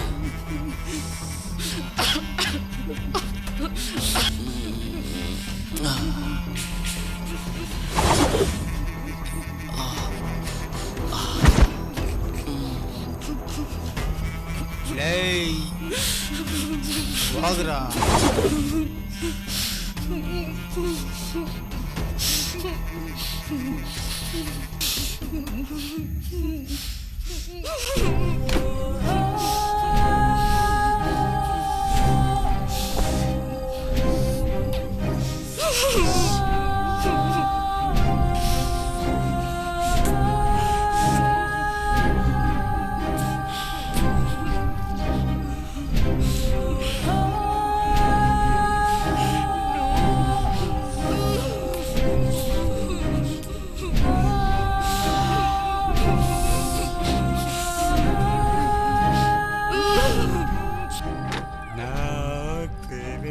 ನಮಗೂ ಬೇಕೆ ಚಾನ್ಸ್.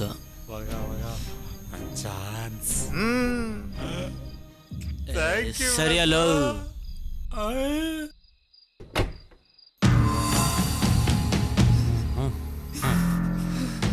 ಎಂತ ಅದೃಷ್ಟ ಮಗ ನಮ್ದು.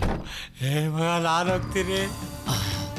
ಮಗಲೇ ತಡಿ ಮಚ್ಚ, ನಾನು ಹೋಗ್ತೀನಿ. ನನ್ನ ಮಗನ ಮಾಡ್ತೇನೆ.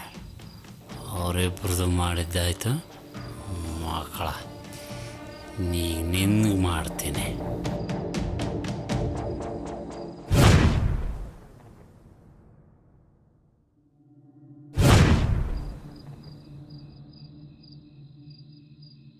ಯಾಕೆ ಚಿನ್ನ ಸೈಲೆಂಟ್ ಆಗಿದ್ಯಾ? ನಾಳೆಯಿಂದ ನಂಗೆ ಬರೋಕ್ಕಾಗಲ್ಲ. ಅಂದ್ರೆ ನಾಡಿದ್ದಿಂದ ನನ್ನ ಎಕ್ಸಾಮ್ ಇದೆ, ಓದ್ಕೋಬೇಕು. ಅಷ್ಟೇ ತಾನೇ? ನೋಡ್ ಚಿನ್ನ, ನಿನ್ನ ಬಿಟ್ಟು ಒಂದು ಕ್ಷಣನೂ ಇರೋಕ್ಕಾಗಲ್ಲ ನನಗೆ. ಬೇಕಾದರೆ ಇಲ್ಲೇ ಬಂದು ಓದ್ಕೋ.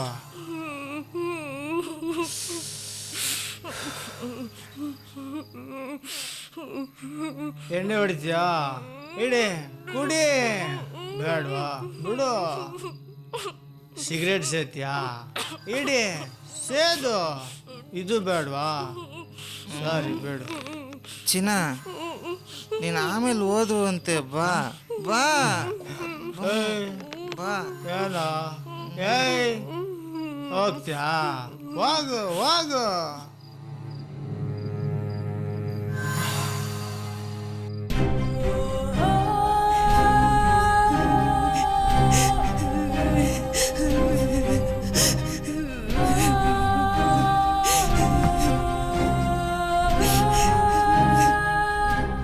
ನೀವು ಹೇಳ್ದಾಗೆಲ್ಲ ಕೇಳಿದ್ದೀನಿ. ದಯವಿಟ್ಟು ಆ ವಿಡಿಯೋಸ್ನ ಡಿಲೀಟ್ ಮಾಡಿ. ನಿಮ್ಮ ದಮ್ಮಯ್ಯ ಅಂತೀನಿ, ನಿಮ್ಮ ಕಾಲಿಗೆ ಬೀಳ್ತೀನಿ. ಚಿನ್ನ, ನೀನನ್ನ ತುಂಬ ಎಮೋಷನಲ್ ಮಾಡ್ಬಿಟ್ಟೆ ಚಿನ್ನ. ಲವ್, ನೀವೆಲ್ಲರೂ 7 ವಿಡಿಯೋ ಡಿಲೀಟ್ ಮಾಡ್ರ? ಮಾಡಕ್ಕಾಗಲ್ಲ ಗುರು. ಯಾಕೋ?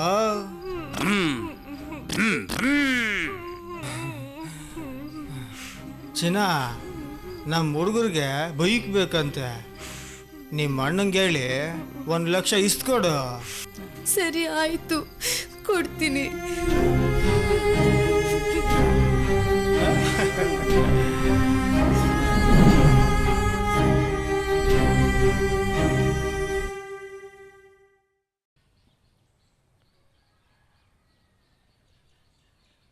ಏ ಭೂಮಿ, ಬೇಗ ಬಾರೆ. ಅಣ್ಣ, ಟೀ.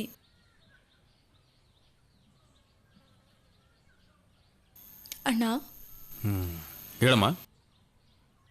ಅಣ್ಣ, ಅದು 1 ಲಕ್ಷ ರೂಪಾಯಿ ಬೇಕಿತ್ತಣ್ಣ. 1 ಲಕ್ಷನಾ? ಯಾಕೆ? ಹಾಸ್ಟೆಲ್ನಲ್ಲಿ ಊಟ ಸರಿ ಇಲ್ಲ ಅಂತ ಹೇಳಿ ಫ್ರೆಂಡ್ಸ್ ಎಲ್ಲ ಸೇರಿ ರೂಮ್ ಮಾಡ್ತಿದ್ದೀವಿ. ಮತ್ತೆ ಟ್ಯೂಷನ್ ಫೀಸ್ ಕೂಡ ಕಟ್ಟಿಲ್ಲಣ್ಣ. ಹಾಗೆ ಕೊಟ್ಟಿರೋ ಫ್ರೆಂಡ್ಸ್ ಎಲ್ಲರೂ ವಾಪಸ್ ದುಡ್ಡು ಕೊಡು ಅಂತ ಹಿಂಸೆ ಕೊಡ್ತಿದಾರಣ್ಣ. ಇಷ್ಟಕ್ಕೆ ಯಾರಾದರೂ ಅಳ್ತಾರ?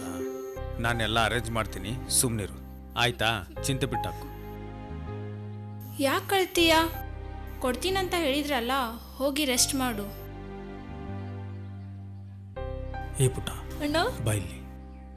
ಈ ವಿಷಯನ ಅಮ್ಮನಿಗೆ ಮಾತ್ರ ಹೇಳ್ಬೇಡ. ಸರಿ ಅಣ್ಣ. ಏ ಬಾರೆ.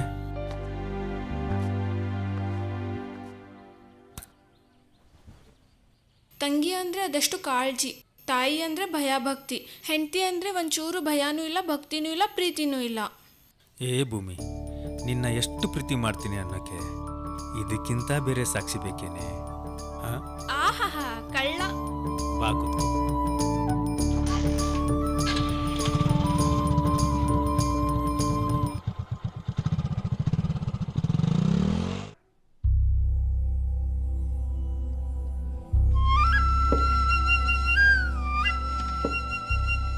ಮನೇಲಿ ಇದೇ ತಿಂಡಿ ಮಾಡಿದೆ. ಓ ಹೌದಾ, ಇರ್ಲಿ ತಗೋ. ಮಗಳಿಗೆ ಮದ್ವೆ ಏನಾದ್ರೂ ಫಿಕ್ಸ್ ಮಾಡಿ ಏನು? ಏನೇ ಕೇಳ್ತಾ ಇದೀಯಾ? ಮದ್ವೆ ಫಿಕ್ಸ್ ಆದ್ರೆ ನಿನಗೆ ಹೇಳೋದಿಲ್ವೇನೆ? ಮನೇಲೇನಾದ್ರೂ ತೊಂದರೆ ಐತೇನೆ? ಆ ಥರ ಏನೂ ಇಲ್ವಲ್ಲ, ಯಾಕೆ ಹಿಂಗೆ ಕೇಳ್ದೆ? ಏನಿಲ್ಲ, ಹೊಸಮನಿ ಸುಧಾರ್ಕಾರ್ಗೆ ಹೊಲ ಮಾರಿದ್ರಂತಲ್ಲ, ಅದಕ್ಕೆ ಕೇಳ್ದೆ. ಶೋಭಾ, ಏನಂತ ಮಾತಾಡ್ತಾ ಇದೀಯೇ? ಅಲ್ಲ, ಹೊಲ ನಾನ್ಯಾಕೆ ಮಾರಲಿ? ಹೊಲ ಮಾರೋ ಅವಶ್ಯಕತೆ ಆದರೂ ಏನಿದೆ ನನಗೆ? ನಿನಗೆ ಗೊತ್ತಿಲ್ಲದೆ ಅಜ್ಜಯ್ ಏನಾದರೂ ಹೊಲ ಮಾರಿದ್ನೇನೆ? ಅಜಯ ನನಗೆ ಗೊತ್ತಿಲ್ದೇನಾ? ಇಲ್ಲ, ನಿನಗೆಲ್ಲೋ ಸುಳ್ಳು ಸುದ್ದಿ ಬಂದಿರಬೇಕು. ಸುಳ್ಳು ಸುದ್ದಿಯಲ್ಲೇ ಮರೈತಿ. ನಿಮ್ಮ ಮಗ ಸಬ್ ರಿಜಿಸ್ಟ್ರ್ ಆಫೀಸ್ ಒಳಗಡೆ ಪತ್ರಕ್ಕೆ ಸೈನ್ ಮಾಡಿ ದುಡ್ಡು ತಗೊಳೋದನ್ನ ನಮ್ಮ ಮನೆಯೇ ನೋಡಿದ್ರಂತೆ, ಅದಕ್ಕೆ ಕೇಳಿದೆ.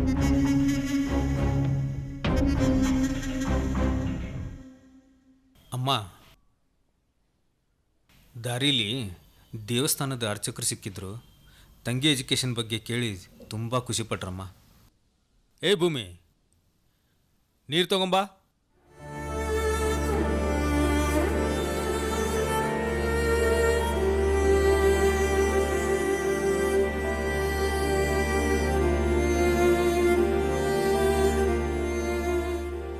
ಯಾಕಮ್ಮ ನಾನು ಇಷ್ಟೆಲ್ಲ ಮಾತಾಡ್ತಾ ಇದ್ದೀನಿ, ನೀನು ಒಂದು ಮಾತು ಮಾತಾಡ್ತಾ ಇಲ್ಲ?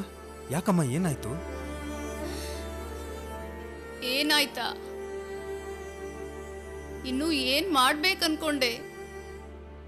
ತಲೆ ತಲಾಂತರಗಳಿಂದ ಉಳಿಸ್ಕೊಂಡು ಬಂದಿರೋ ಆಸ್ತಿನ ಆ ಹೊಸಮನೆ ಸುಧಕ್ಕಗ್ ಮಾರ್ಬಿಟ್ಟೆಲ್ಲೋ. ಲೋ, ಅಂತ ಕಷ್ಟ ಏನಿತ್ತೋ ನಮ್ಗೆ. ಆ ಹೊಲದಲ್ಲಿ ಪೂರ್ವಜರ ಗದ್ದಿಗೆ ಇದೆ ಕಣೋ. ನಿಮ್ ತಾತನವ್ರಿಗೆ ನಾನು ಮಾತು ಕೊಟ್ಟಿದ್ದೀನಿ, ಆ ಹೊಲನ ಯಾವುದೇ ಕಾರಣಕ್ಕೂ ಮಾರಲ್ಲ ಅಂತ. ಅಮ್ಮ, ಇಷ್ಟಕ್ಕೆ ಯಾರಾದರೂ ಬೇಜಾರು ಮಾಡ್ಕೊಳ್ತಾರ? ನನ್ನ ತೋಳಲ್ಲಿ ಶಕ್ತಿ ಇದೆ, ನಾನೆಲ್ಲ ದುಡ್ದು ಸಾಲ ತೀರಿಸ್ತೀನಮ್ಮ. ಹೊಲನೂ ಬಿಡಿಸ್ಕೊಡ್ತೀನಿ. ನಿನ್ನ ಮಾತೆಲ್ಲಿ ಹೋಗಲ್ಲ, ಬಾ ಊಟ ಮಾಡೋಣ.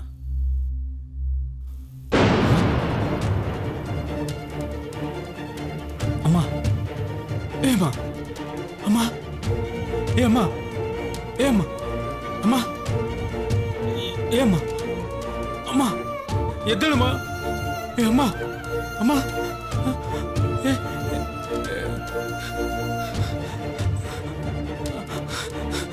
ಅಮ್ಮ, ಅಮ್ಮ, ಭೂಮಿ, ಗೀತಾ, ಅಮ್ಮ, ಅಮ್ಮ ಹೇಳ್ತಾ ಇಲ್ಲ. ಅಮ್ಮ, ಅಮ್ಮ, ಎದ್ದೇಳಮ್ಮ, ಅಮ್ಮ, ಅಮ್ಮ.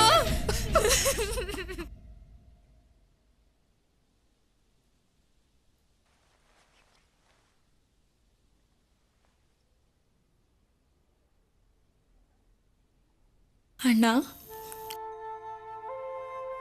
ನನಗೆ ಓದೋದು ಬೇಡಣ್ಣ. ನಾನು ನಿನ್ನ ಜೊತೆ ಇದ್ಬಿಡ್ತೀನಣ್ಣ. ಛೇ, ಆ ಥರ ಎಲ್ಲ ನಿರ್ಧಾರ ತಗೋಬೇಡ ಪುಟ್ಟ. ಅಮ್ಮ ಹೊಲದ ವಿಚಾರನ ತುಂಬ ಮನಸ್ಸಿನ ಮೇಲೆ ತಗೊಂಡ್ಬಿಟ್ಲು. ಅಮ್ಮನ ಸಾವು ವ್ಯರ್ಥ ಆಗೋದು ಬೇಡ ಪುಟ್ಟ. ನಮಗೋಸ್ಕರ ಅಲ್ಲದೆ ಹೋದ್ರೂ ನಮ್ಮ ಸುತ್ತಮುತ್ತಲು ಇರೋ ಹಳ್ಳಿ ಜನಕ್ಕೋಸ್ಕರ ನಾವೊಂದು ಆಸ್ಪತ್ರೆ ಕಟ್ಟಿಸ್ಲೇಬೇಕು. ಅವಾಗಲೇ ಅಮ್ಮ ಅಪ್ಪನ ಆತ್ಮಕ್ಕೆ ಶಾಂತಿ ಸಿಗೋದು.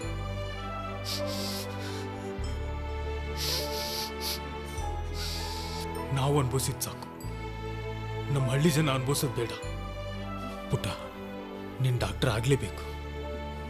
ನಾವು ಒಂದು ಆಸ್ಪತ್ರೆನ ಕಟ್ಟಿಸ್ಲೇಬೇಕು. ಚೆನ್ನಾಗೋದು.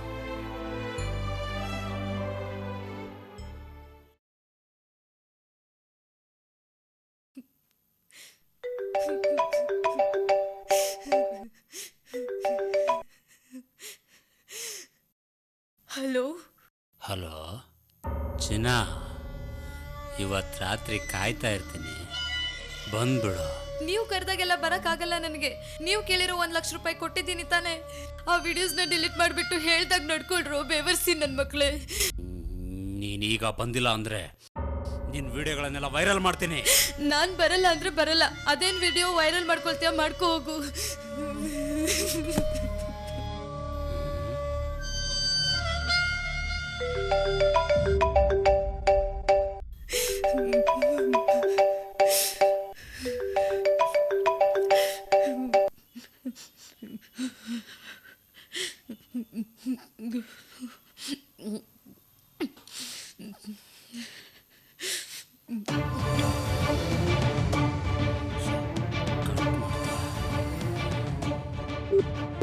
The subscriber cannot be reached at the moment.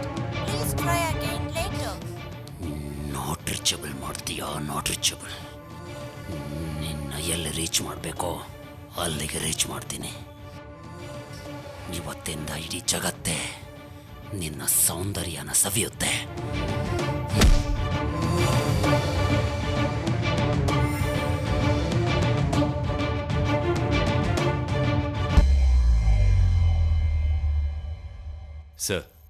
Sir ಇದು ನಮ್ಮ ಫ್ಯಾಮಿಲಿ ಮ್ಯಾಟ್ರ್ ಸರ್.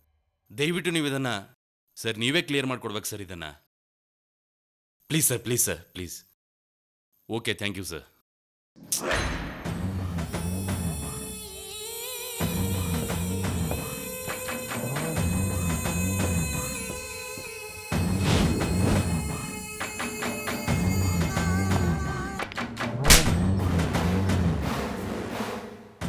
ಮಜಾ ಮಾಡಿದ್ರ ಬಿಟ್ಬಿಡ್ಬೇಕು. ಯಾವನ ನಿನಗೆ ವಿಡಿಯೋ ಮಾಡೋದಕ್ಕೆ ಹೇಳಿದ್ದು?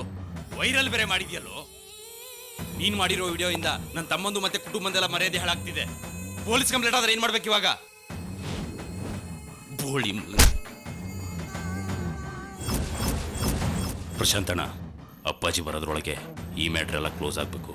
ಎಲ್ಲ ವಿಷಯ ತಿಳಿಸಿ ಪೊಲೀಸರ ನಮ್ಮ ಕಡೆನೇ ಮಾಡ್ಕೊಂಡಿನಿ ತಗೊಳ್ರಿ. ಹಲೋ,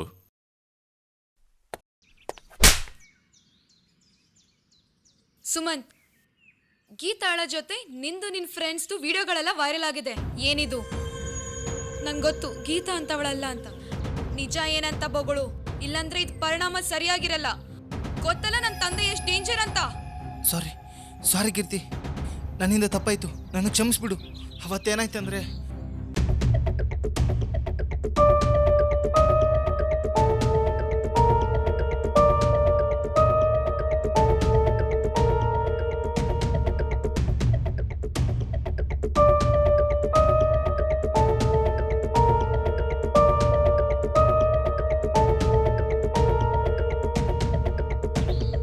ಇದ್ರಲ್ಲಿ ನಂದೇನೋ ತಪ್ಪಿಲ್ಲ ಕೀರ್ತಿ. ತುಂಬಾ ಅಮಾಯಕಳು ಕಣ ಅವಳು. ಅವಳ ಪರಿಸ್ಥಿತಿ ನಿನಗೇನೋ ಗೊತ್ತು. ಥೂ, ನಿನ್ ಜನ್ಮಕ್ ಬೆಂಕಿ ಹಾಕ. ನಿನ್ ತಂಗಿ ಒಂದ್ ಹೆಣ್ಮಗಳು ತಾನೆ. ನೀ ಅನ್ಭವಿಸ್ತೀಯ ಕಣೋ, ನೀ ಖಂಡಿತ ಅನ್ಭವಿಸ್ತೀಯ. ನೆನಪಿಟ್ಕೋ. ಸಾರಿ ಕೀರ್ತಿ. ಮಾತಾಡ್ಬೇಡ. ನಿನ್ ಮುಖ ನೋಡೋಕ್ಕೂ ನನ್ಗೆ ಅಸಹ್ಯ ಆಗ್ತಿದೆ. ಇನ್ಯಾವತ್ತೂ ನಿನ್ ಮುಖ ತೋರಿಸ್ಬೇಡ.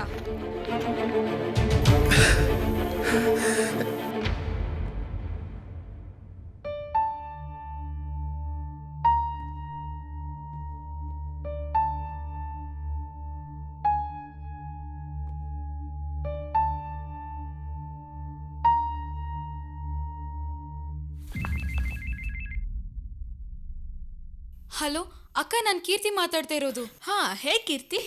ಅಕ್ಕ, ಅವತ್ತು ಹಾಸ್ಟೆಲ್ನಲ್ಲಿ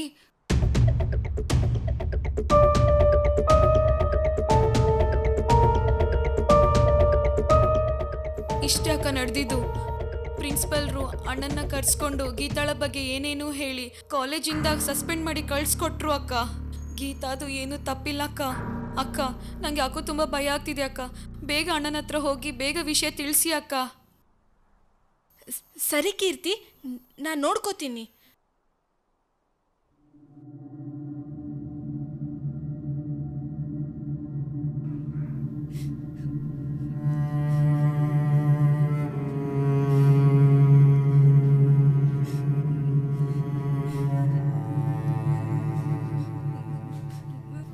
₹1,00,000 ಬೇಕಂದಾಗ ಹೊಲ ಮಾರಿ ದುಡ್ಡು ಕೊಟ್ಟನಲ್ಲಿ ನೀನ್ ಮಜಾ ಮಾಡಕ್ಕೆ ಅಮ್ಮನ್ನ ಬಲಿ ಕೊಟ್ಟೆ. ಅಮ್ಮ ಸತ್ತಿದ್ದು ಒಳ್ಳೇದಾಯ್ತು, ಇಲ್ಲ ಅಂದ್ರೆ ತುಂಬ ಸೊಂಟ ಅನ್ಭವಿಸ್ತಾ ಇದ್ಲು. ಇಂಥ ಮಗಳಿಗೆ ಜನ್ಮ ಕೊಟ್ನಲ್ಲ ಅಂತ ನಿನ್ನಿಂದ ಮನೆತನದ ಮರ್ಯಾದಿನ ಹಾಳಾಗೋಯ್ತು.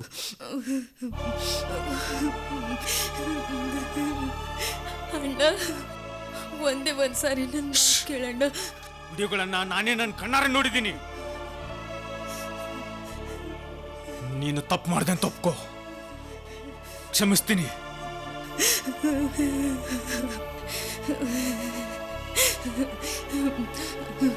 ಅಣ್ಣ, ನನ್ನ ದಯವಿಟ್ಟು ಕ್ಷಮಿಸ್ಬಿಡಣ್ಣ.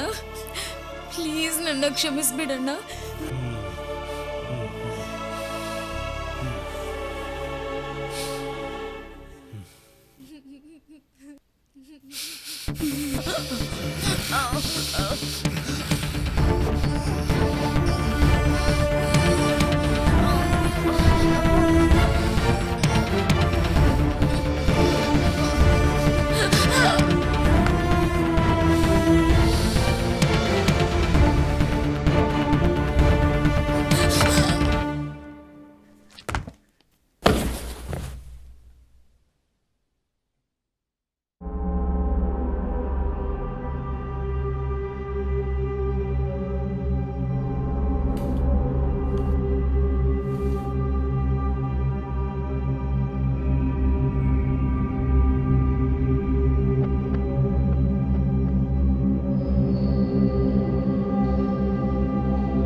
ರೀ ರೀ ರೀ ಏನಾಯ್ತ್ರಿ? ಗೀತಾ ಗೀತಾ ಗೀತಾ ಗೀತಾ ಗೀತಾ ಎದ್ದೇಳು ಗೀತಾ. ಗೀತಾ ರೀ, ಗೀತಂಗೇನಾಯ್ತು? ಗೀತಾ ಇನ್ನೇನಾಗಬೇಕು? ಅವಳು ಮಾಡಿದ ತಪ್ಪು ಒಪ್ಕೊಂಡ್ಮೇಲೆ ಇನ್ನೇನಾಗುತ್ತೆ? ಅವಳ ಕತೆ ಮುಗಿಸ್ಬಿಟ್ಟೆ. ಛೇ, ಎಂತ ಕೆಲಸ ಮಾಡ್ಬಿಟ್ರಿ ನೀವು? ಸಿಟ್ಟಿನ ಕೈಲಿ ನೀವು ಬುದ್ಧಿ ಕೊಡಬಾರ್ದಾಗಿತ್ತು. ನೀವು ದುಡುಕ್ಬಿಟ್ರಿ ನೀವು. ನಮ್ಮ ಮನೇಲಿ ದೇವತೆ ಹುಟ್ಟಿಲ್ಲ ಅನ್ಕೊಂಡೆ, ಸೂಳೆ ಹುಟ್ಬಿಟ್ಲು. ನಾಲ್ಗೆ ಬಿಗಿ ಹಿಡಿದು ಮಾತಾಡಿ. ಅವಳು ನಮಗೂ ಹೇಳ್ದೆ, ನಿಮ್ಗೂ ಹೇಳ್ದೆ, ಎಷ್ಟ್ ಸಂಕಟ ಅನ್ಭವಿಸ್ತಿದ್ಲು ಅಂತ ನಿಮ್ಗೇನಾದ್ರೂ ಗೊತ್ತಾ?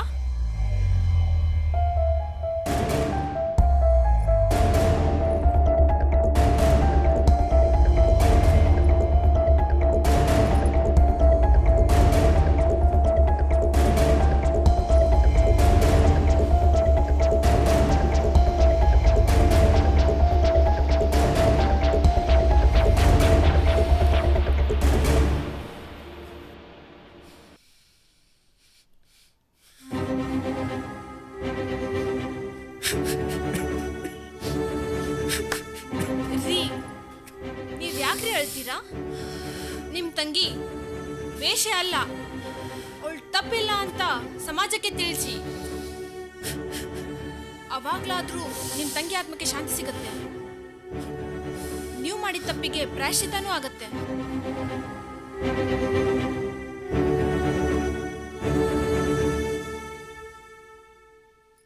ರೀ, ನಡೀರಿ, ಸ್ಟೇಷನ್ ಹೋಗೋಣ. ಅಣ್ಣಂಗೆ ಬರೋಕ್ ಹೇಳಿದ್ದೀನಿ, ಮಗುನ ಕರ್ಕೊಂಡು ಬರ್ತಾನೆ.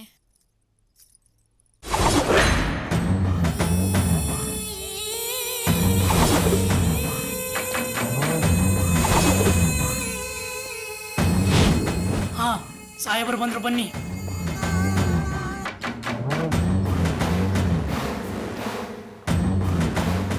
ನಮಸ್ತೆ ಸರ್, ಇವರೇ. ನಮಸ್ತೆ ಸರ್.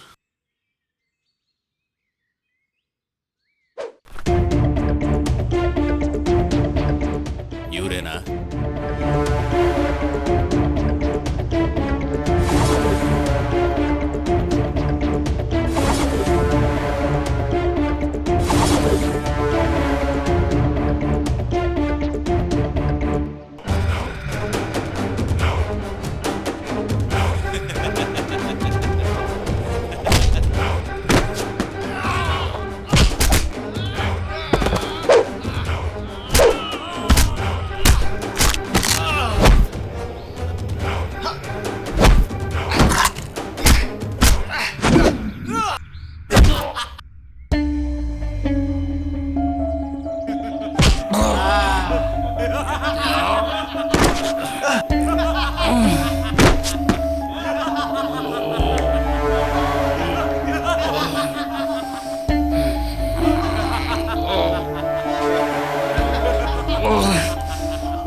ನಿನ್ ತಂಗಿ ಮರ್ಯಾದೆ ಅಂತೂ ನಿನ್ ಕಡೆಯಿಂದ ಕಾಪಾಡೋದಿಕ್ಕಾಗ್ಲಿಲ್ಲ. ಹೆಂಡ್ತಿನ ರೇಪ್ ಮಾಡ್ತಾರೆ, ಇಸ್ಕೊಳ್ಳೋದಕ್ಕೆ ಟ್ರೈ ಮಾಡು.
ಭೂಮಿ,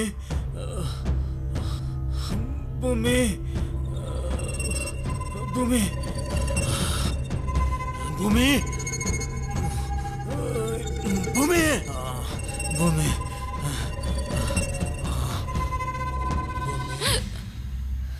ಭೂಮಿ.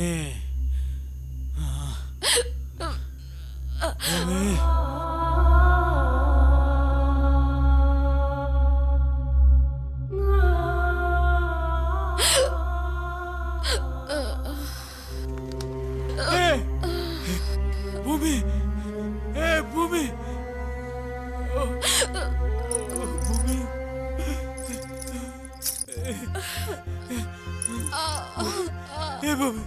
ಭೂಮಿ, ಎದ್ದೇಳು ಭೂಮಿ, ಭೂಮಿ, ಹಾಸ್ಪಿಟಲ್ಗೆ ಹೋಗ್ ಭೂಮಿ. ನನ್ ಮಾತ್ ಕೇಳ್ರಿ, ನನ್ನ ಎಲ್ಲೂ ಕರ್ಕೊಂಡು ಹೋಗ್ಬೇಡಿ.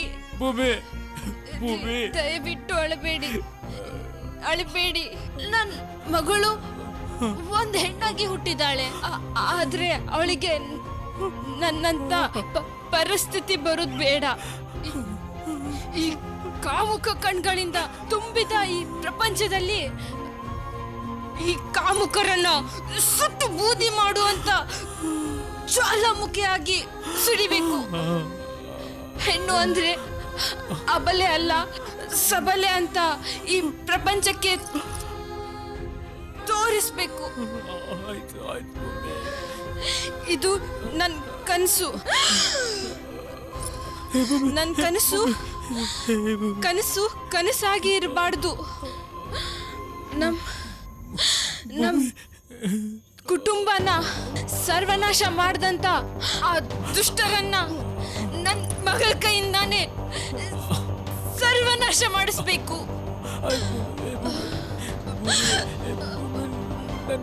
ಮಾಡಿಸ್ತೀನಂತ ಮಾತ್ ಕೊಡ್ರಿ, ಮಾತ್ ಕೊಡ್ರಿ. ನಿಮ್ ತೊಡೆ ಮೇಲೆ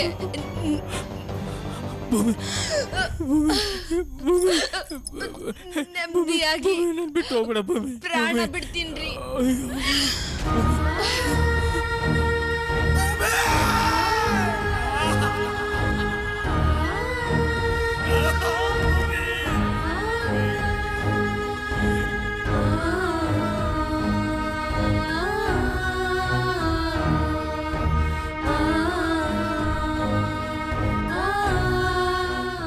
ಇಷ್ಟೆಲ್ಲ ಆದಮೇಲೆ ಈ ಅನ್ಯಾಯ ನಮಗಷ್ಟೇ ಸೀಮಿತವಾಗಿರಲಿ, ಎಲ್ರಿಗೂ ನ್ಯಾಯ ಸಿಗಲಿ ಅಂತ ನಿರ್ಧಾರ ಮಾಡಿ ಆವತ್ತಿಂದ ಹೆಣ್ಮಕ್ಳು ಹೇಗಿರಬೇಕು,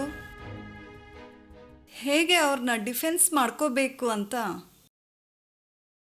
ಉಚಿತ ತರಬೇತಿ ಶಿಬಿರಗಳನ್ನು ಮಾಡ್ತಾ ಹೋದರು. ನಿಮ್ಮ ತಂದೆ ಹೆಣ್ಮಕ್ಳ ಟೀಮ್ನ ರೆಡಿ ಮಾಡ್ತಾ ಅತ್ಯಾಚಾರಿಗಳಿಗೆ ಶಿಕ್ಷೆ ಕೊಡ್ತಾ ಹೋದ್ರು.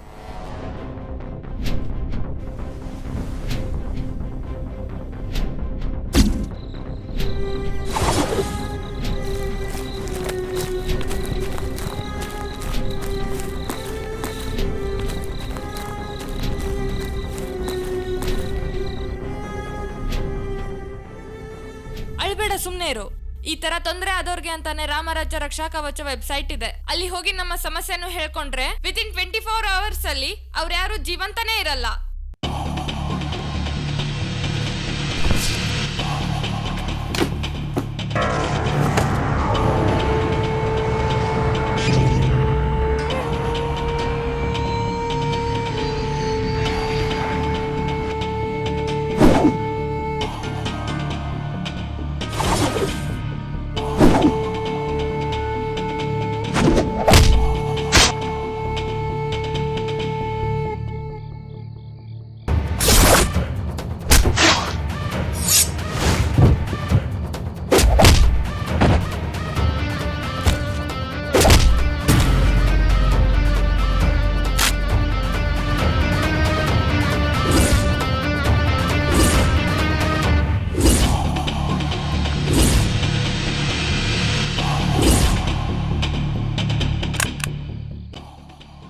ರಾಜ್ಯಾದ್ಯಂತ ಕೊಲೆಗಳನ್ನು ಮಾಡಿ ಕೊಲೆಯಾದಂತಹ ವ್ಯಕ್ತಿಗಳ ಮೇಲೆ ಸಿಂಬಾಲ್ ಅನ್ನು ಬಿಟ್ಟು ರಾಜ್ಯದ ಜನರಿಗೆ ಕುತೂಹಲ, ಭಯ, ಭೀತಿ ಹುಟ್ಟಿಸಿದಂತಹ ರಾಮರಾಜ್ಯ ರಕ್ಷಾ ಕವಚ ಅನ್ನೋ ಸಂಘಟನೆ ಹಿಂದೆ ಯಾರಿದ್ದಾರೆ, ಉದ್ದೇಶ ಏನು ಅನ್ನೋದನ್ನ ಪತ್ತೆ ಹಚ್ಚೋದಕ್ಕೋಸ್ಕರ ಕ್ರೈಮ್ ಬ್ರಾಂಚಿನ ಸ್ಪೆಷಲ್ ಆಫೀಸರ್ ವಸಂತ್ ಕಡ್ತಿ ಅವ್ರನ್ನ ನೇಮಕ ಮಾಡಿದ್ದಾರೆ. ನೋಡಿ, ಕ್ರಿಮಿನಲ್ಲು ಎಷ್ಟೇ ಚಾಣಾಕ್ಷ ಇದಾನ ಅಂದ್ರು ಒಂದ್ ಎವಿಡೆನ್ಸ್ ಆದ್ರೂ ಬಿಟ್ಟಿರ್ತಾನೆ. ಆ ಒಂದ್ ಎವಿಡೆನ್ಸ್ ಇಟ್ಕೊಂಡೆ ಅವನು ಎಲ್ಲೇ ಇರ್ಲಿ, ಹೇಗೆ ಇರ್ಲಿ, ಈ ಸಂಘಟನೆ ಹಿಂದೆ ಯಾರೇ ಇದ್ರು, ಎಂತವರೇ ಇದ್ರು ಕೂಡ ಅವ್ರನ್ನ ಹುಡುಕೊಂಡು ಬಂದೇ ಬರ್ತೀನಿ. That is my challenge. ಇವರು ಇದುವರೆಗೂ ಯಾವುದೇ ಕೇಸನ್ನು ಸೋತಿರೋ ಇತಿಹಾಸವೇ ಇಲ್ಲ. ಈ ಕೇಸ್ ತುಂಬಾ ಚಾಲೆಂಜಿಂಗ್ ಆಗಿರುವಂತದ್ದು ಮತ್ತು ಈ ಕೇಸನ್ನ ಅವರು ಯಾವ ರೀತಿಯಾಗಿ ಬಗೆಹರಿಸ್ತಾರೆ ಅಂತ ಕಾದು ನೋಡ್ಬೇಕಾಗಿದೆ. ಸರ್, ಒಂದು ಇನ್ಫಾರ್ಮೇಶನ್ ಸಿಕ್ಕಿದೆ. ಆ ಕೊಲೆಗಳ ಮೇಲಿರೋ ಸಿಂಬಾಲ್ನ ಒಂದು ವೆಬ್ಸೈಟೇ ಇದೆ. ಇದೇ ಆ ಸಿಂಬಾಲ್.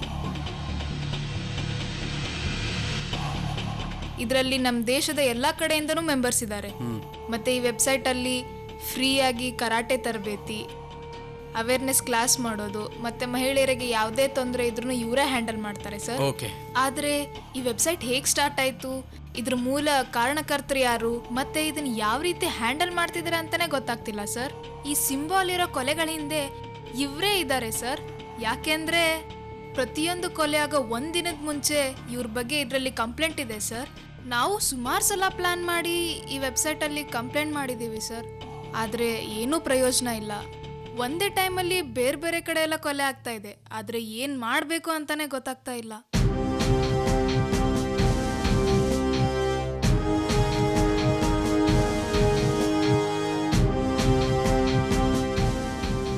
ಹೀಗಿರುವಾಗ ಒಂದಿನ ನಿಮ್ಮ ತಾಯಿ ಅತ್ತೆ ಸಾವಿಗೆ ಕಾರಣರಾದವರಲ್ಲಿ ಒಬ್ಬರನ್ನ ಕಂಡು ಪಬ್ಲಿಕ್ನಲ್ಲಿ ಕೊಲೆ ಮಾಡಿಬಿಟ್ಟು ಎಲ್ಲ CC ಕ್ಯಾಮ್ರಾದಲ್ಲಿ ರೆಕಾರ್ಡ್ ಆಗಿದ್ದನ್ನ ನೋಡಿ ನಿಮ್ಮ ತಂದೆನ ಅರೆಸ್ಟ್ ಮಾಡಿಬಿಟ್ರು.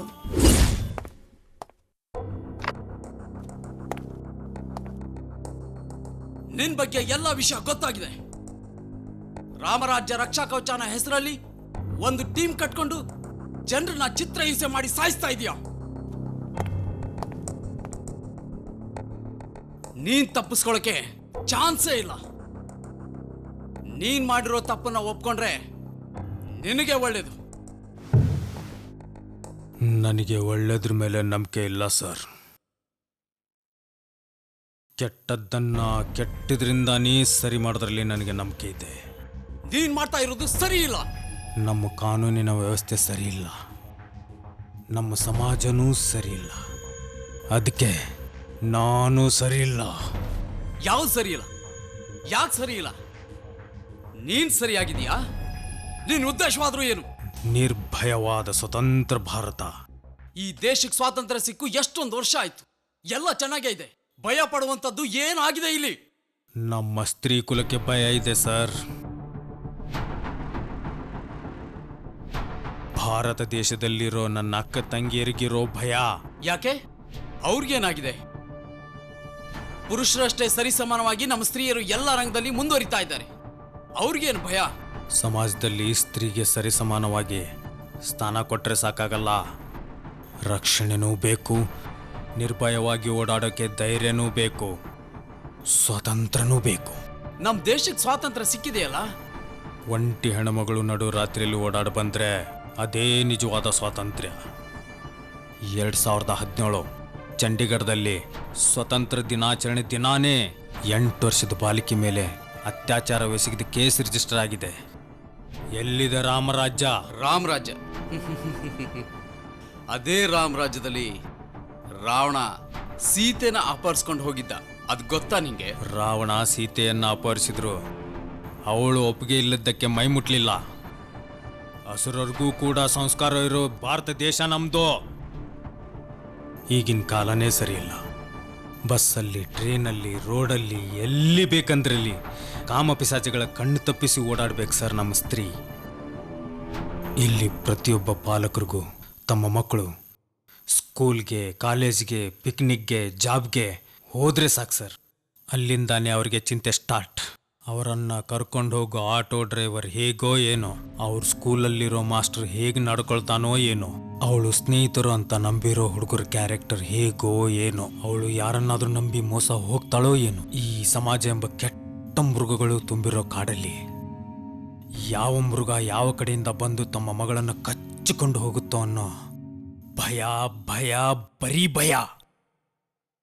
ಗಾಂಧೀಜಿಯವರ ಕಂಡ ಕನಸು ಹಾಗೇ ಇದೆಯಲ್ಲ ಸರ್. ಇದಕ್ಕೆಲ್ಲ ಕಾರಣ ಈಗಿನ ಜನರೇಷನ್. ಅವ್ರು ನಡ್ಕೊಳ್ಳೋ ರೀತಿ, ಧರ್ಮನೂ ಫಾಲೋ ಮಾಡ್ತಾ ಇಲ್ಲ. ನೈಟ್ ಪಾರ್ಟಿ, ಡ್ಯಾನ್ಸು, ಪಬ್ ಅಂತ ಹೋಗ್ತಾರೆ. ತಂದೆ ತಾಯಿ ಕೊಟ್ಟರು ಸ್ವಾತಂತ್ರ್ಯನ ಸ್ವೇಚ್ಛಾಚಾರವಾಗಿ ದುರ್ಬಳಕೆ ಮಾಡ್ಕೊಳ್ತಿದ್ದಾರೆ. ಅವ್ರು ತೊಡೋ ಡ್ರೆಸ್ಸು ತುಂಬಾ ಎಕ್ಸ್ಪೋಸಿಂಗ್ ಆಗಿರುತ್ತೆ. ಇದೆಲ್ಲ ಕೆಲವರಲ್ಲಿ ಕಾಮುಕ ಭಾವನೆ ಸೃಷ್ಟಿಯಾಗಿ ಮಾನಸಿಕ ರೋಗವಾಗಿ ಈ ರೀತಿ ಅತ್ಯಾಚಾರದ ವಾತಾವರಣ ಸೃಷ್ಟಿ ಆಗುತ್ತೆ. ಅದಕ್ಕೆ ನಾವೇನ್ ಮಾಡಕ್ಕಾಗುತ್ತೆ? ದೇವಸ್ಥಾನದಲ್ಲಿ ಹೆಣ್ಣಿನ ಮೂರ್ತಿನ ನೀರಿನಿಂದ ತೊಳೆದು ಅಭಿಷೇಕ ಮಾಡಿ ಸೀರೆ ಉಡಿಸಿ ಪೂಜೆ ಮಾಡ್ತಾರಲ್ಲ, ಆ ಕಲ್ಲು ಮೂರ್ತಿನ ಅಷ್ಟೊಂದು ಭಕ್ತಿಯಿಂದ ಪೂಜೆ ಮಾಡಬೇಕಾದ್ರೆ ನಿಜವಾದ ಸ್ತ್ರೀ ಎದುರುಗಡೆ ಬಂದ್ರೆ ಅದೇ ಪೂಜ್ಯ ಭಾವನೆಯಿಂದ ಯಾಕೆ ನೋಡಕ್ಕಾಗಲ್ಲ? ಒಳಗಡೆ ಇರೋ ಭಾವನೆ ಮುಖ್ಯ.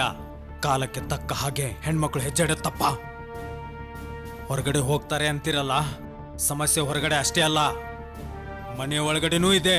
14 ವರ್ಷದ ಹುಡುಗಿನ ತಂದೆ ಮಗ ಸೇರ್ಕೊಂಡೆ ಅತ್ಯಾಚಾರ ಮಾಡಿದ್ದಾರೆ. ಇದಕ್ಕೇನಂತೀರಾ? ತಂದೆನೇ ನಂಬೋ ಅಂತ ಕಾಲ ಅಲ್ಲ ಇದು. ಅದಕ್ಕೆ ಅಂತ ಕೋರ್ಟ್ ಇದೆ, ಶಿಕ್ಷೆ ಕೊಡಕ್ಕೆ ಕಾನೂನಿದೆ. ಇದೆಲ್ಲ ನಿನಗ್ಯಾಕೆ? ಅದಕ್ಕೆ ಅಂತ ನಾವಿದೀವಲ್ಲ. ದಾರಿಲಿ ಬಿದ್ದಿರೋ ಮುಳ್ಳನ್ನ ಮುನ್ಸಿಪಾಲ್ಟಿ ಅವರೇ ತೆಗಿಬೇಕಂತೇನಿಲ್ಲ, ಆ ಮುಳ್ಳನ್ನ ನಾವು ಕೂಡ ತೆಗಿಬೋದು. ಇಲ್ಲಿ ಅತ್ಯಾಚಾರಕ್ಕೆ ಒಬ್ಳು ಒಳಗಾದ್ರೆ ಕೋರ್ಟಲ್ಲಿ ಪ್ರೂಫ್ ಬೇಕು, ಪ್ರೂಫ್. ಎಲ್ಲ ಡಿಟೇಲ್ ಆಗಿ ಹೇಳಬೇಕು. ನಿನಗೆ ಎಲ್ಲಿ ಹಿಡ್ಕೊಂಡ್ರು, ಎಲ್ಲಿ ಕೈ ಹಾಕಿದ್ರು, ಮೈ ಮೇಲೆ ಬಿದ್ರಾ, ಕಾಲಗಲ ಮಾಡಿದ್ರ, ಇನ್ನೇನು ಮಾಡಿದ್ರು, ಇಂಥ 100 ಪ್ರಶ್ನೆ ಕೇಳಿ ಎಲ್ಲರೂ ಮುಂದೆ ಬದಲೆ ಮಾಡಿಬಿಡ್ತಾರೆ. ಅಷ್ಟೊಂದು ಅವಮಾನ ಅನುಭವಿಸೋಕ್ಕಿಂತ ಸುಮ್ಮನಿದ್ ಬಿಡೋಣ. ಇಲ್ಲ ಸತ್ಯ ಹೋಗ್ಬಿಡೋಣ ಅನ್ನೋ ನಿರ್ಧಾರ ಮಾಡಿಬಿಡ್ತಾರೆ. ಅದಕ್ಕೆ ಅಂತಾನೆ ಸರ್ಕಾರ ಕೂಡ ಮಹಿಳೆಯರ ರಕ್ಷಣೆಗೋಸ್ಕರ ಹೊಸ ಹೊಸ ಕಾನೂನು ಮತ್ತು ಯೋಜನೆಗಳನ್ನ ಜಾರಿಗೆ ತಂದಿದೆಯಲ್ಲ. ಹಾಗಾದ್ರೆ ಈಗಿನ ಕ್ಷಣನೇ ರೇಪ್ ಆಗಲ್ಲ ಅಂತ ನೀವು ಗ್ಯಾರಂಟಿ ಕೊಡ್ತೀರಾ? ನಮ್ಮ ದೇಶದಲ್ಲಿ 15 ನಿಮಿಷಕ್ಕೆ ಒಂದು ಅತ್ಯಾಚಾರ ನಡೆಯುತ್ತೆ. ಸರಾಸರಿ 1 ಗಂಟೆಗೆ 4 ಅತ್ಯಾಚಾರದ ಕೇಸ್ ರಿಜಿಸ್ಟರ್ ಆಗುತ್ತೆ. 12 ಗಂಟೆಗಳಿಗೆ 48 ಕೇಸ್. ಇನ್ನು ಅವಮಾನಕ್ಕೆ ಹೆದರಿ ಬರದೇ ಇರೋ ಕೇಸುಗಳೆಷ್ಟೋ, ಪೊಲೀಸ್ ಸ್ಟೇಷನ್ನಲ್ಲೇ ಸೆಟ್ಲ್ಮೆಂಟ್ ಆಗೋ ಕೇಸುಗಳೆಷ್ಟೋ, ಇನ್ನು ಹೆದರಿಸಿ ಗದರಿಸಿ ಅವರನ್ನೆಲ್ಲ ಪೊಲೀಸ್ ಸ್ಟೇಷನ್ಗೆ ಬರದೇ ಇರೋ ಹಾಗೆ ನೋಡ್ಕೊಳ್ಳೋ ಕೇಸುಗಳೆಷ್ಟೋ. ನಿರ್ಭಯ, ಗೀತಾ, ದಿವ್ಯಾ 1000ದಲ್ಲಿ 1 ಕೇಸ್ ಪ್ರಬಲವಾಗಿ ಜನರ ಆಕ್ರೋಶಕ್ಕೆ ಗುರಿಯಾಗಿ ಪ್ರತಿಭಟನೆ ಆದಾಗ ಕಾನೂನಿನಲ್ಲಿ ಅಲ್ಟರ್ನೇಟಿವ್ ಆಗಿ ಒಂದು ಹೊಸ ಬದಲಾವಣೆ ಆಗುತ್ತೆ. ಅದಕ್ಕೆ ಸರ್ಕಾರನೂ ಒಂದು ಒಳ್ಳೆಯ ಯೋಜನೆ ಕೈಗೊಳ್ಳುತ್ತೆ, ಒಪ್ಕೊಳ್ಳೋಣ. ಆದರೆ ಪ್ರತಿ ಕೇಸಿಂದ ಈ ರೀತಿ ಆಕ್ರೋಶ ಇರಲ್ಲ.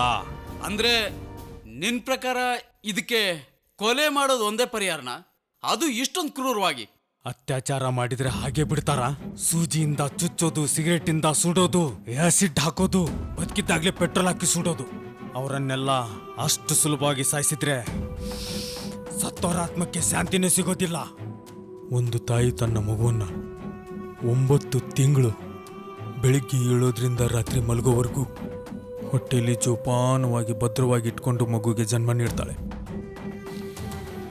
ಆ ಕೃತಜ್ಞತೆಗಾದ್ರೂ ಹೆಣ್ಣನ್ನು ಗೌರವಭಾವನಿಂದ ನೋಡ್ಬೇಕು ಅನ್ನೋ ಪರಿಜ್ಞಾನನೇ ಇಲ್ವಲ್ಲ ಸರ್ ಇವ್ರಿಗೆ. ಅದಕ್ಕೆ ನಾನು ನಮ್ಮಣ್ಣ ಭಾರತ ದೇಶದ ತುಂಬ ಒಂದು ಟೀಮ್ನೇ ರೆಡಿ ಮಾಡಿದ್ದೀವಿ. ಫ್ರೀಯಾಗಿ ಕರಾಟೆ ಕಲಿಸ್ತಾ ಇದ್ದೀವಿ, ಮಾನಸಿಕ ಬಲ ತುಂಬ್ತಾ ಇದ್ದೀವಿ. ಹೆಚ್ಚು ಕಡಿಮೆ ಏನಾದರೂ ಆದರೆ ಅವರಿಂದನೇ ಕೈಕಾಲು ಮುರಿಸ್ತೀವಿ. ಅವ್ರಿಗೆ ಹ್ಯಾಂಡಲ್ ಮಾಡೋಕ್ಕಾಗದೇ ಇರೋ ಕೇಸ್ನ ನಾವೇ ಹ್ಯಾಂಡಲ್ ಮಾಡ್ತೀವಿ. ಯಾಕೆ ಅಂದರೆ ಮತ್ತೊಬ್ಬ ಗೀತಾ ತೊಂದರೆ ಅನುಭವಿಸ್ಬಾರ್ದು, ಯಾವ ಹೆಣ್ಮಕ್ಳು ರೇಪ್ ಆಗಬಾರ್ದು ಮತ್ತು ಸಾಯ್ಬಾರ್ದು.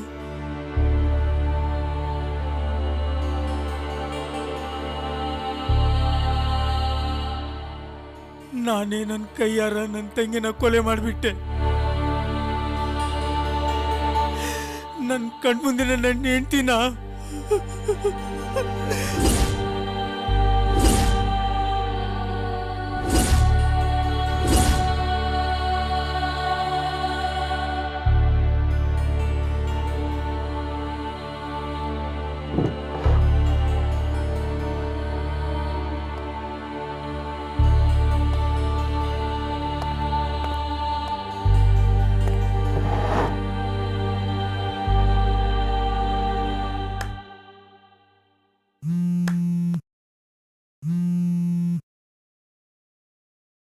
ಹಾ ಹೇಳಮ್ಮ. ಹಲೋ ಅಪ್ಪ, ಫ್ರೆಂಡ್ಸ್ ಎಲ್ಲ ಸೇರಿ ಟ್ರಿಪ್ಪಿಗೆ ಹೋಗ್ತಾ ಇದ್ದಾರೆ, ಹೋಗಿ ಬರ್ಲಾ ಅಪ್ಪ?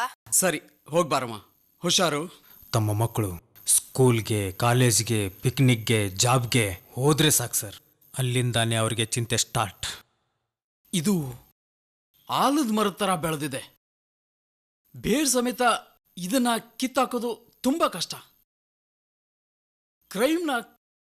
ಕ್ರೈಮ್ ಆಗಿ ಯೋಚನೆ ಮಾಡೋ ನಮ್ಮ ಮನಸ್ಥಿತಿಗೆ ಯಾವುದು ಸರಿ ಯಾವುದು ತಪ್ಪು ಅಂತ ಒಂದು ಅರ್ಥ ಆಗ್ತಾ ಇಲ್ಲ.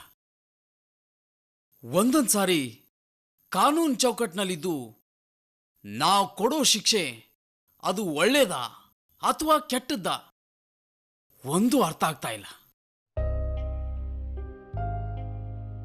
ಲೈಫಲ್ಲಿ ಫಸ್ಟ್ ಟೈಮ್ ಒಬ್ಬ ಕ್ರಿಮಿನಲ್ನ ಒಳಗಡೆ ಹಾಕ್ಬೇಕಂದ್ರೆ ಮನ್ಸೇ ಬರ್ತಾ ಇಲ್ಲ. ಸಮಾಜದ ರಕ್ಷಣೆಗೆ ನಾವಿದ್ದೀವಿ, ಆದ್ರೆ ನಮ್ ಕುಟುಂಬದ ರಕ್ಷಣೆಗೆ ಯಾರಿದ್ದಾರೆ?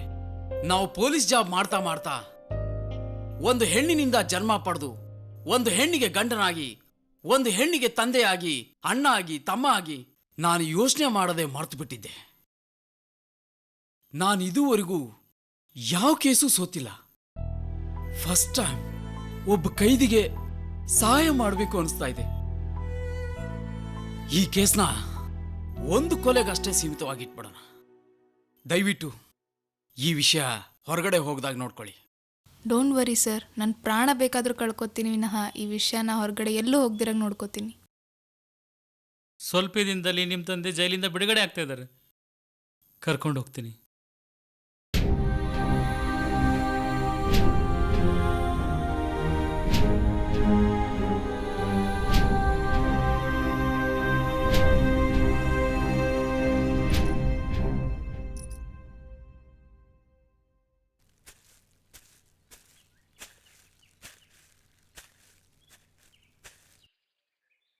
ಗುರುಗಳೇ, ನಿಮ್ಮ ಮಗಳು ಬಂದ್ಲು.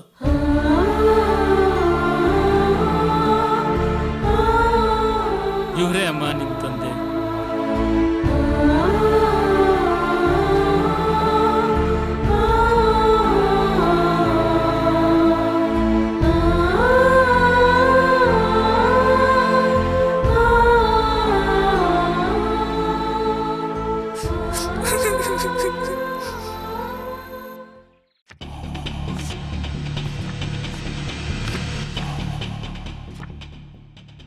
ನಮ್ಮ ಕುಟುಂಬ ಸರ್ವನಾಶ ಆಗೋಕ್ಕೆ ಈ 4 ಜನನೇ ಕಾರಣನಮ್ಮ. ಇವರೆಲ್ಲಿರ್ತಾರೆ, ಏನು ಮಾಡ್ತಾರೆ ಒಂದು ಗೊತ್ತಿಲ್ಲಮ್ಮ. ಆದರೆ ವರ್ಷಕ್ಕೊಂದ್ಸಲ ದುರ್ಗಾದೇವಿ ಹೋಮ ಮಾಡ್ಲಿಕ್ಕಂತ ಇಲ್ಲಿ ಒಂದು ದೇವಸ್ಥಾನಕ್ಕೆ ಬರ್ತಾರೆ. ಅಲ್ಲಿ ಅವ್ರು ಬಂದ ತಕ್ಷಣ ಅವ್ರ ಕತೆ ಮುಗಿಸ್ಬೇಕು. ಈ ಸರಿ ಹೋಮಕ್ ಬರೋದ್ ನಿಜ ಅಪ್ಪ, ಆದ್ರೆ ತಿರ್ಗ್ ಹೋಗಲ್ಲ.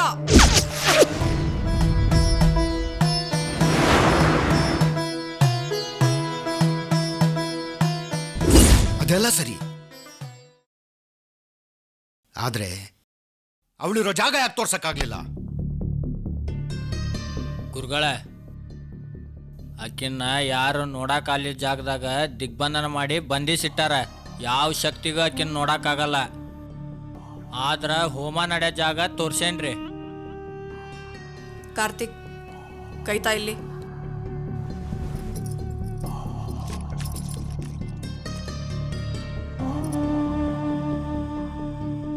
ಈಗ ಬರೋ ಅಮಾವಾಸ್ಯೆವರೆಗೂ ಯಾವುದೇ ಕಾರಣಕ್ಕೂ ಅದನ್ನ ತೆಗಿಬೇಡ. ತುಂಬ ಎಚ್ಚರಿಕೆಯಿಂದ ಇರಬೇಕು. ನಿನಗಿವಾಗಲೇ ಎಲ್ಲ ವಿಷಯ ಅರ್ಥ ಆಗಿದೆ ಅನ್ಕೋತೀನಿ. ಶಂಕರಣ್ಣನವರೇ, ನಮ್ಮ ಕೆಲಸ ಮುಗಿಯೋವರೆಗೂ ಇವನು ನಿಮ್ಮ ರಕ್ಷಣೆಯಲ್ಲೇ ಇರಲಿ. ಇವನನ್ನು ಯಾವುದೇ ಕಾರಣಕ್ಕೂ ಹೊರಗಡೆ ಬಿಡಬೇಡಿ. ನೀವು ಕೂಡ ಎಚ್ಚರಿಕೆಯಿಂದನೇ ಇರಬೇಕಾಗುತ್ತೆ. ನಾನಿನ್ನು ಬರ್ತೀನಿ. ಇಲ್ಲಿಗೆ ನಮ್ಮ ಜವಾಬ್ದಾರಿ ಮುಗೀತು ತಾಯಿ. ಇನ್ಮೇಲೆ ಏನೇ ಬಂದರೂ ನೀನು ಒಬ್ಬಳೇ ನಿಭಾಯಿಸಬೇಕು. ನಮ್ಮೆಲ್ಲರ ಆಶೀರ್ವಾದ ನಿನ್ನ ಮೇಲಿದೆ. ಈ ಯುದ್ಧದಲ್ಲಿ ಗೆದ್ದು ಬಾ ತಾಯಿ. ಒಳ್ಳೆಯದಾಗಲಿ.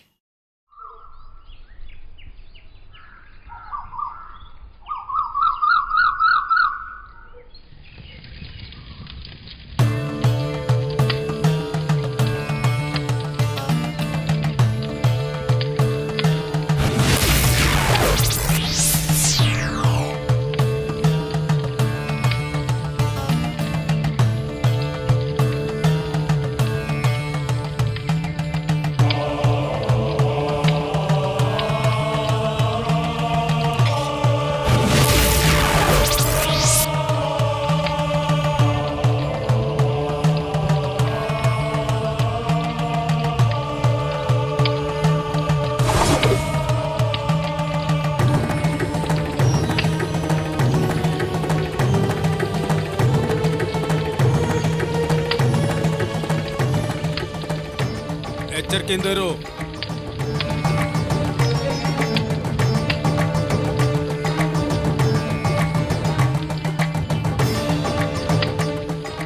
ಯಾವುದೇ ಕಾರಣಕ್ಕೂ ಹೋಮ ನಿಲ್ಬಾರ್ದು.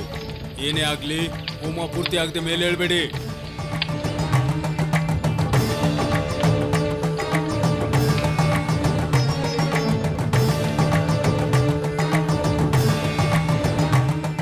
ಎಷ್ಟೊತ್ತ ಗುರುಗಳೇ, ಅದು ಹಿಮಾಲಯದ ಗುರುಗಳು ಸಂದೇಶ ಕಳಿಸಿದ್ದಾರೆ. 1000 ಜನ ಆದರೂ ಸಾಲಲ್ಲಂತೆ. ಏನೋ ಅವಘಡ ಆಗೋ ಸಂಭವ ಇದೆ ಅಂತೆ. ನಾ ಗುರುಗಳಿಗೆ ಹೇಳಬೇಕು. ಈ ನನ್ನ ಮಗನ ಬರೀ ಇದಾಯ್ತು. 1000 ಜನ ಇದ್ರು ಸಾಲದಿಲ್ಲ ಅಂತೆ. ಏನಾದರೂ ಒಂದು ತರ್ತಾನೆ ಇರ್ತಾನೆ. ಏಯ್, ಕೆಲಸ ನೋಡೋಗ್.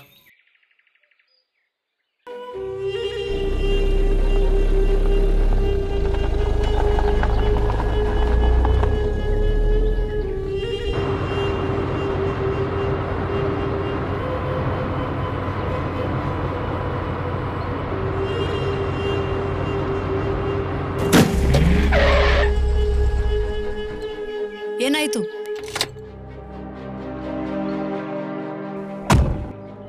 ಮೇಡಮ್, ಪಂಚರ್ ಆಗಿದೆ. ಬೇಗ ಸ್ಟೆಪ್ನಿ ಚೇಂಜ್ ಮಾಡು. ಮೇಡಮ್, ಕಾರ್ನಲ್ಲಿ ಸ್ಟೆಪ್ನಿ ಇಲ್ಲ, ನೀವು ಹೊರಟ್ಬಿಡಿ.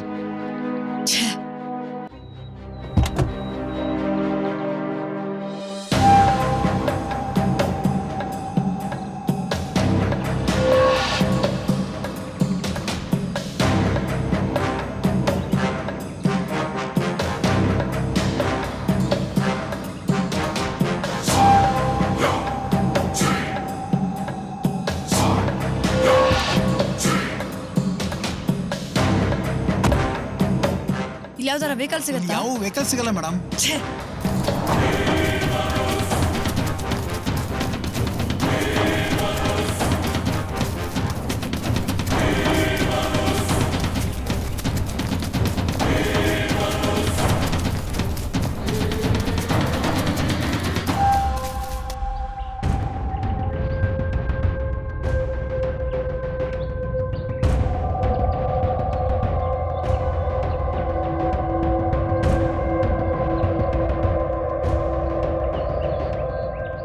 ಜಯ, ನಿಮ್ಮ ಅತ್ತೆ ಆತ್ಮಕ್ಕೆ ಮತ್ತು ನಿಮ್ಮ ತಾಯಿ ಆತ್ಮಕ್ಕೆ ಶಾಂತಿ ಸಿಗ್ಬೇಕಂದ್ರೆ ಅವ್ರ ರಕ್ತ ಆ ಹೋಮದ ಕುಂಡಲದಲ್ಲಿ ಬೀಳ್ಬೇಕು.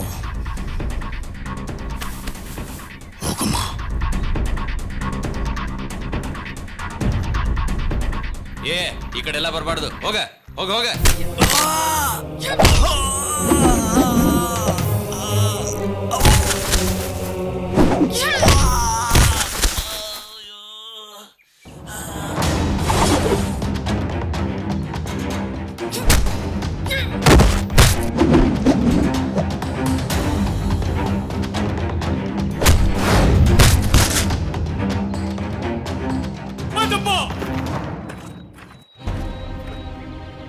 ನಾವು ಸಾಯ್ದಂತೂ ಖಚಿತ.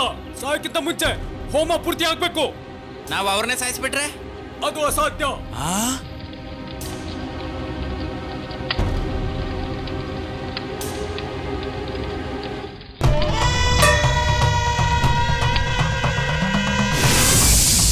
ನಮ್ಮ ಪೂರ್ವಜರು ಹೇಳಿದ ಹಾಗೆ ನಿಮಗೆ ನಾನು ಮೊದಲೇ ಎಚ್ಚರಿಸಿದ್ದೆ.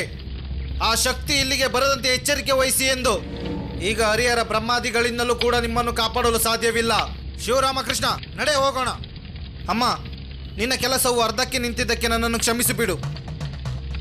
ಗುರುಜಿ, ಸಾಧ್ಯವಿಲ್ಲ ಗುರುಜಿ, ಸಾಧ್ಯವಿಲ್ಲ.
ಯಾವುದೇ ಕಾರಣಕ್ಕೂ ಈ ರಕ್ಷಾ ಕವಚ ಬಿಟ್ಟು ಆಚೆ ಹೋಗೋದು ಬೇಡ.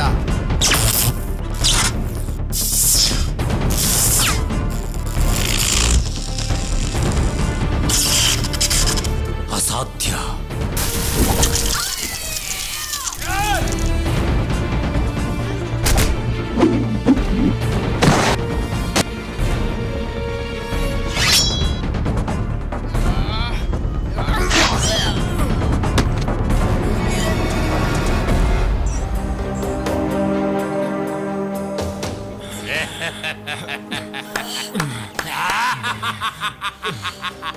ಶೆಟ್ಟಿ, ನಾನ್ಯಾರು ಗೊತ್ತಾ?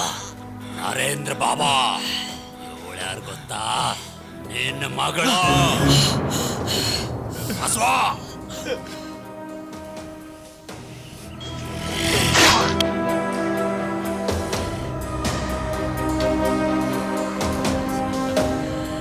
ಬಸವ, ಕೊನೆಗೂ ರಕ್ತ ಸಿಕ್ತು.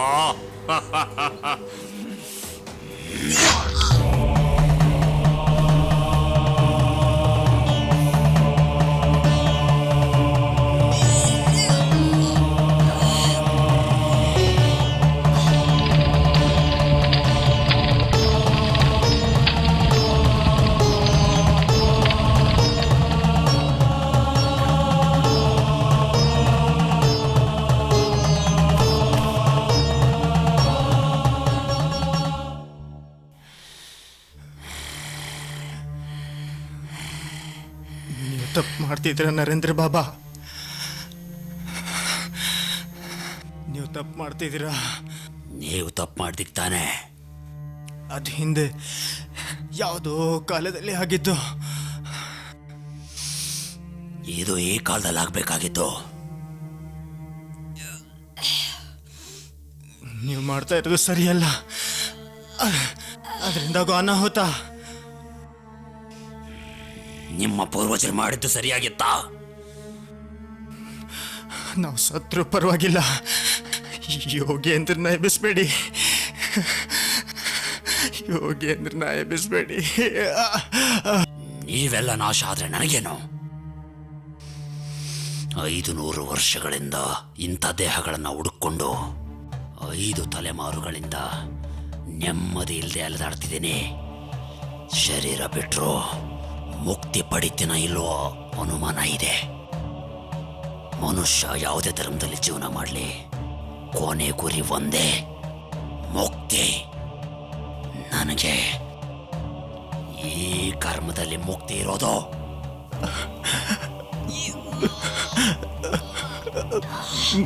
ಮಗಳೇ, ಮಗಳೇ,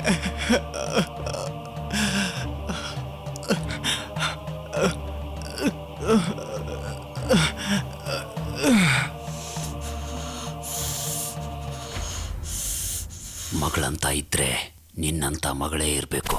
ನನ್ನ ಕ್ಷಮಿಸ್ಬಿಡ.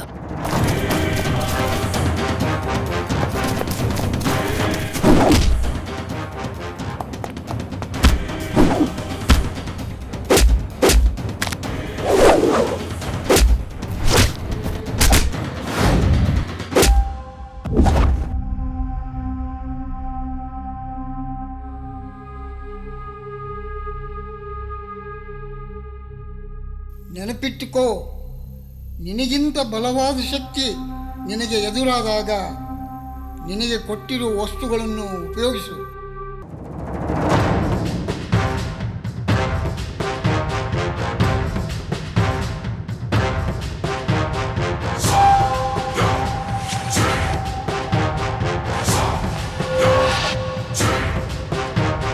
Tadum tum tataka tadum tum tataka tagadimi tum tum tagadimi tum tadum tum tataka tadum tum tataka tagadimi tum tum tagadimi tum tum tadum tum tataka tadum tum tataka tagadimi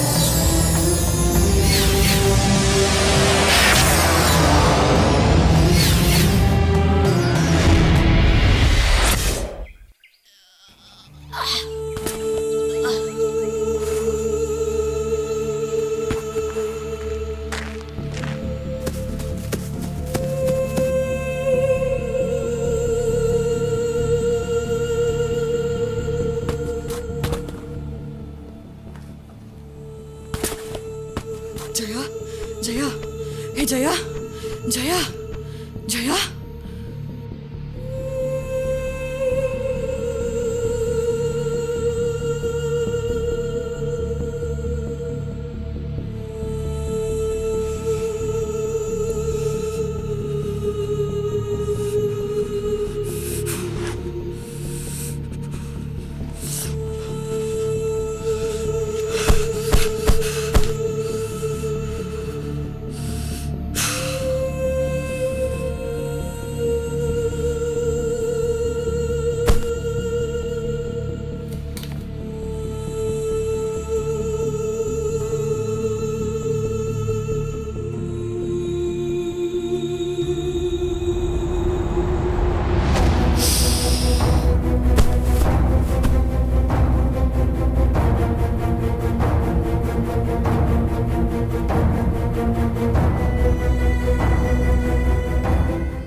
ಹಿಂದೆ ದ್ವಾಪರಯುಗದಲ್ಲಿ ಏನ್ ನಡೆದಿದೆಯೋ ನಮಗೊಂದು ಗೊತ್ತಿಲ್ಲ. ಅದನ್ನು ತಿಳ್ಕೊಳ್ಳೋ ಶಕ್ತಿನೂ ನಮ್ಮಲ್ಲಿ ಯಾರಿಗೂ ಇಲ್ಲ.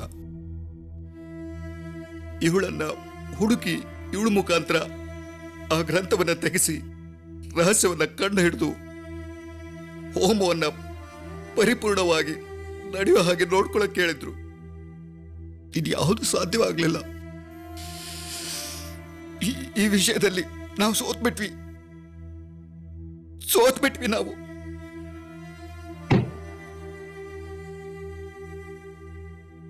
ಇವಳಿಗೆ ಜನ್ಮ ಕೊಟ್ಟವರೇ ಬೇರೆ, ಇವಳನ್ನ ಬೆಳೆಸಿ ಬಳಸ್ಕೊಂಡವ್ರೇ ಬೇರೆ. ಯಾರನ್ನ ಇವಳು ಶತ್ರು ಅಂತ ಅನ್ಕೊಂಡಿದ್ಲೋ ಅವರೇ ಇವಳು ನಿಜವಾದ ತಂದೆ. ಯಾರನ್ನ ಇವಳು ತಂದೆ ಅಂತ ಅನ್ಕೊಂಡಿದ್ಲೋ ಅವನೇ ಇವಳು ನಿಜವಾದ ಶತ್ರು. ಈ ವಿಷಯದಲ್ಲಿ ಏನ್ ಮಾಡಬೇಕೋ ಏನ್ ಮಾತಾಡಬೇಕೋ ಒಂದು ಅರ್ಥ ಆಗ್ತಿಲ್ಲ. ತಾತನವರು ಇದನ್ನ ನಿನಗಷ್ಟೇ ಕೊಡೋಕೆ ಹೇಳಿದ್ರು. ನಿನಗೇನು ತೋಚದೇ ಇದ್ದಾಗ ಇದು ನಿನಗೆ ದಾರಿ ತೋರಿಸುತ್ತಂತೆ.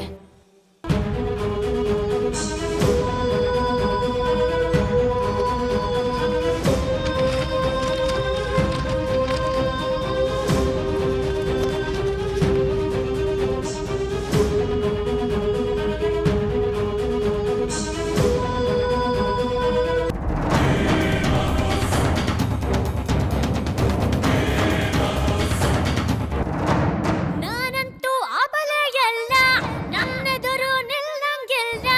ನಾವೊಲಿದರೆ ನಾರಿ, ಮುನಿದರೆ ಮಾರಿ, ಕೆಣಕಿನೂ ನಾನ್ಯಾರಂತ ತಿಳಿಸುವೆ ನಿನಗೆ. ಮಾತಂಗಿಯ ಮಗಳು ಮಹಾಲಕ್ಷ್ಮಿಯು ನಾನೇ, ಮಹಿಷಾಸುರ ಮರ್ದಿನಿಯೂ ನಾನೇ. ತಿಳಿಸುವೆ ನಿನಗೆ ಮಾತಂಗಿಯ ಮಗಳು ಮಹಾಲಕ್ಷ್ಮಿಯು ನಾನೇ, ಮಹಿಷಾಸುರ ಮರ್ದಿನಿಯೂ ನಾನೇ.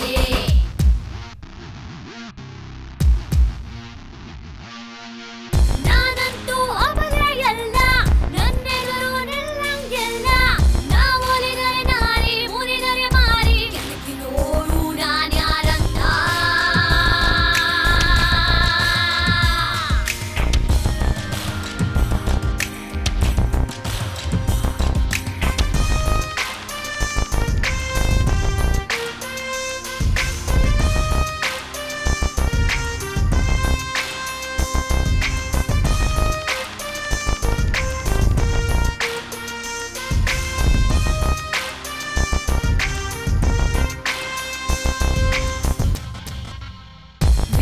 ವೀರಾಧಿವೀರರ ಸೃಷ್ಟಿನೇ ಕಾರಣ ನಾನೇ, ಅಶೂರ ಸಂಹಾರದಿ ನಾಂದಿ ಆಡಿದವಳು ನಾನೇ.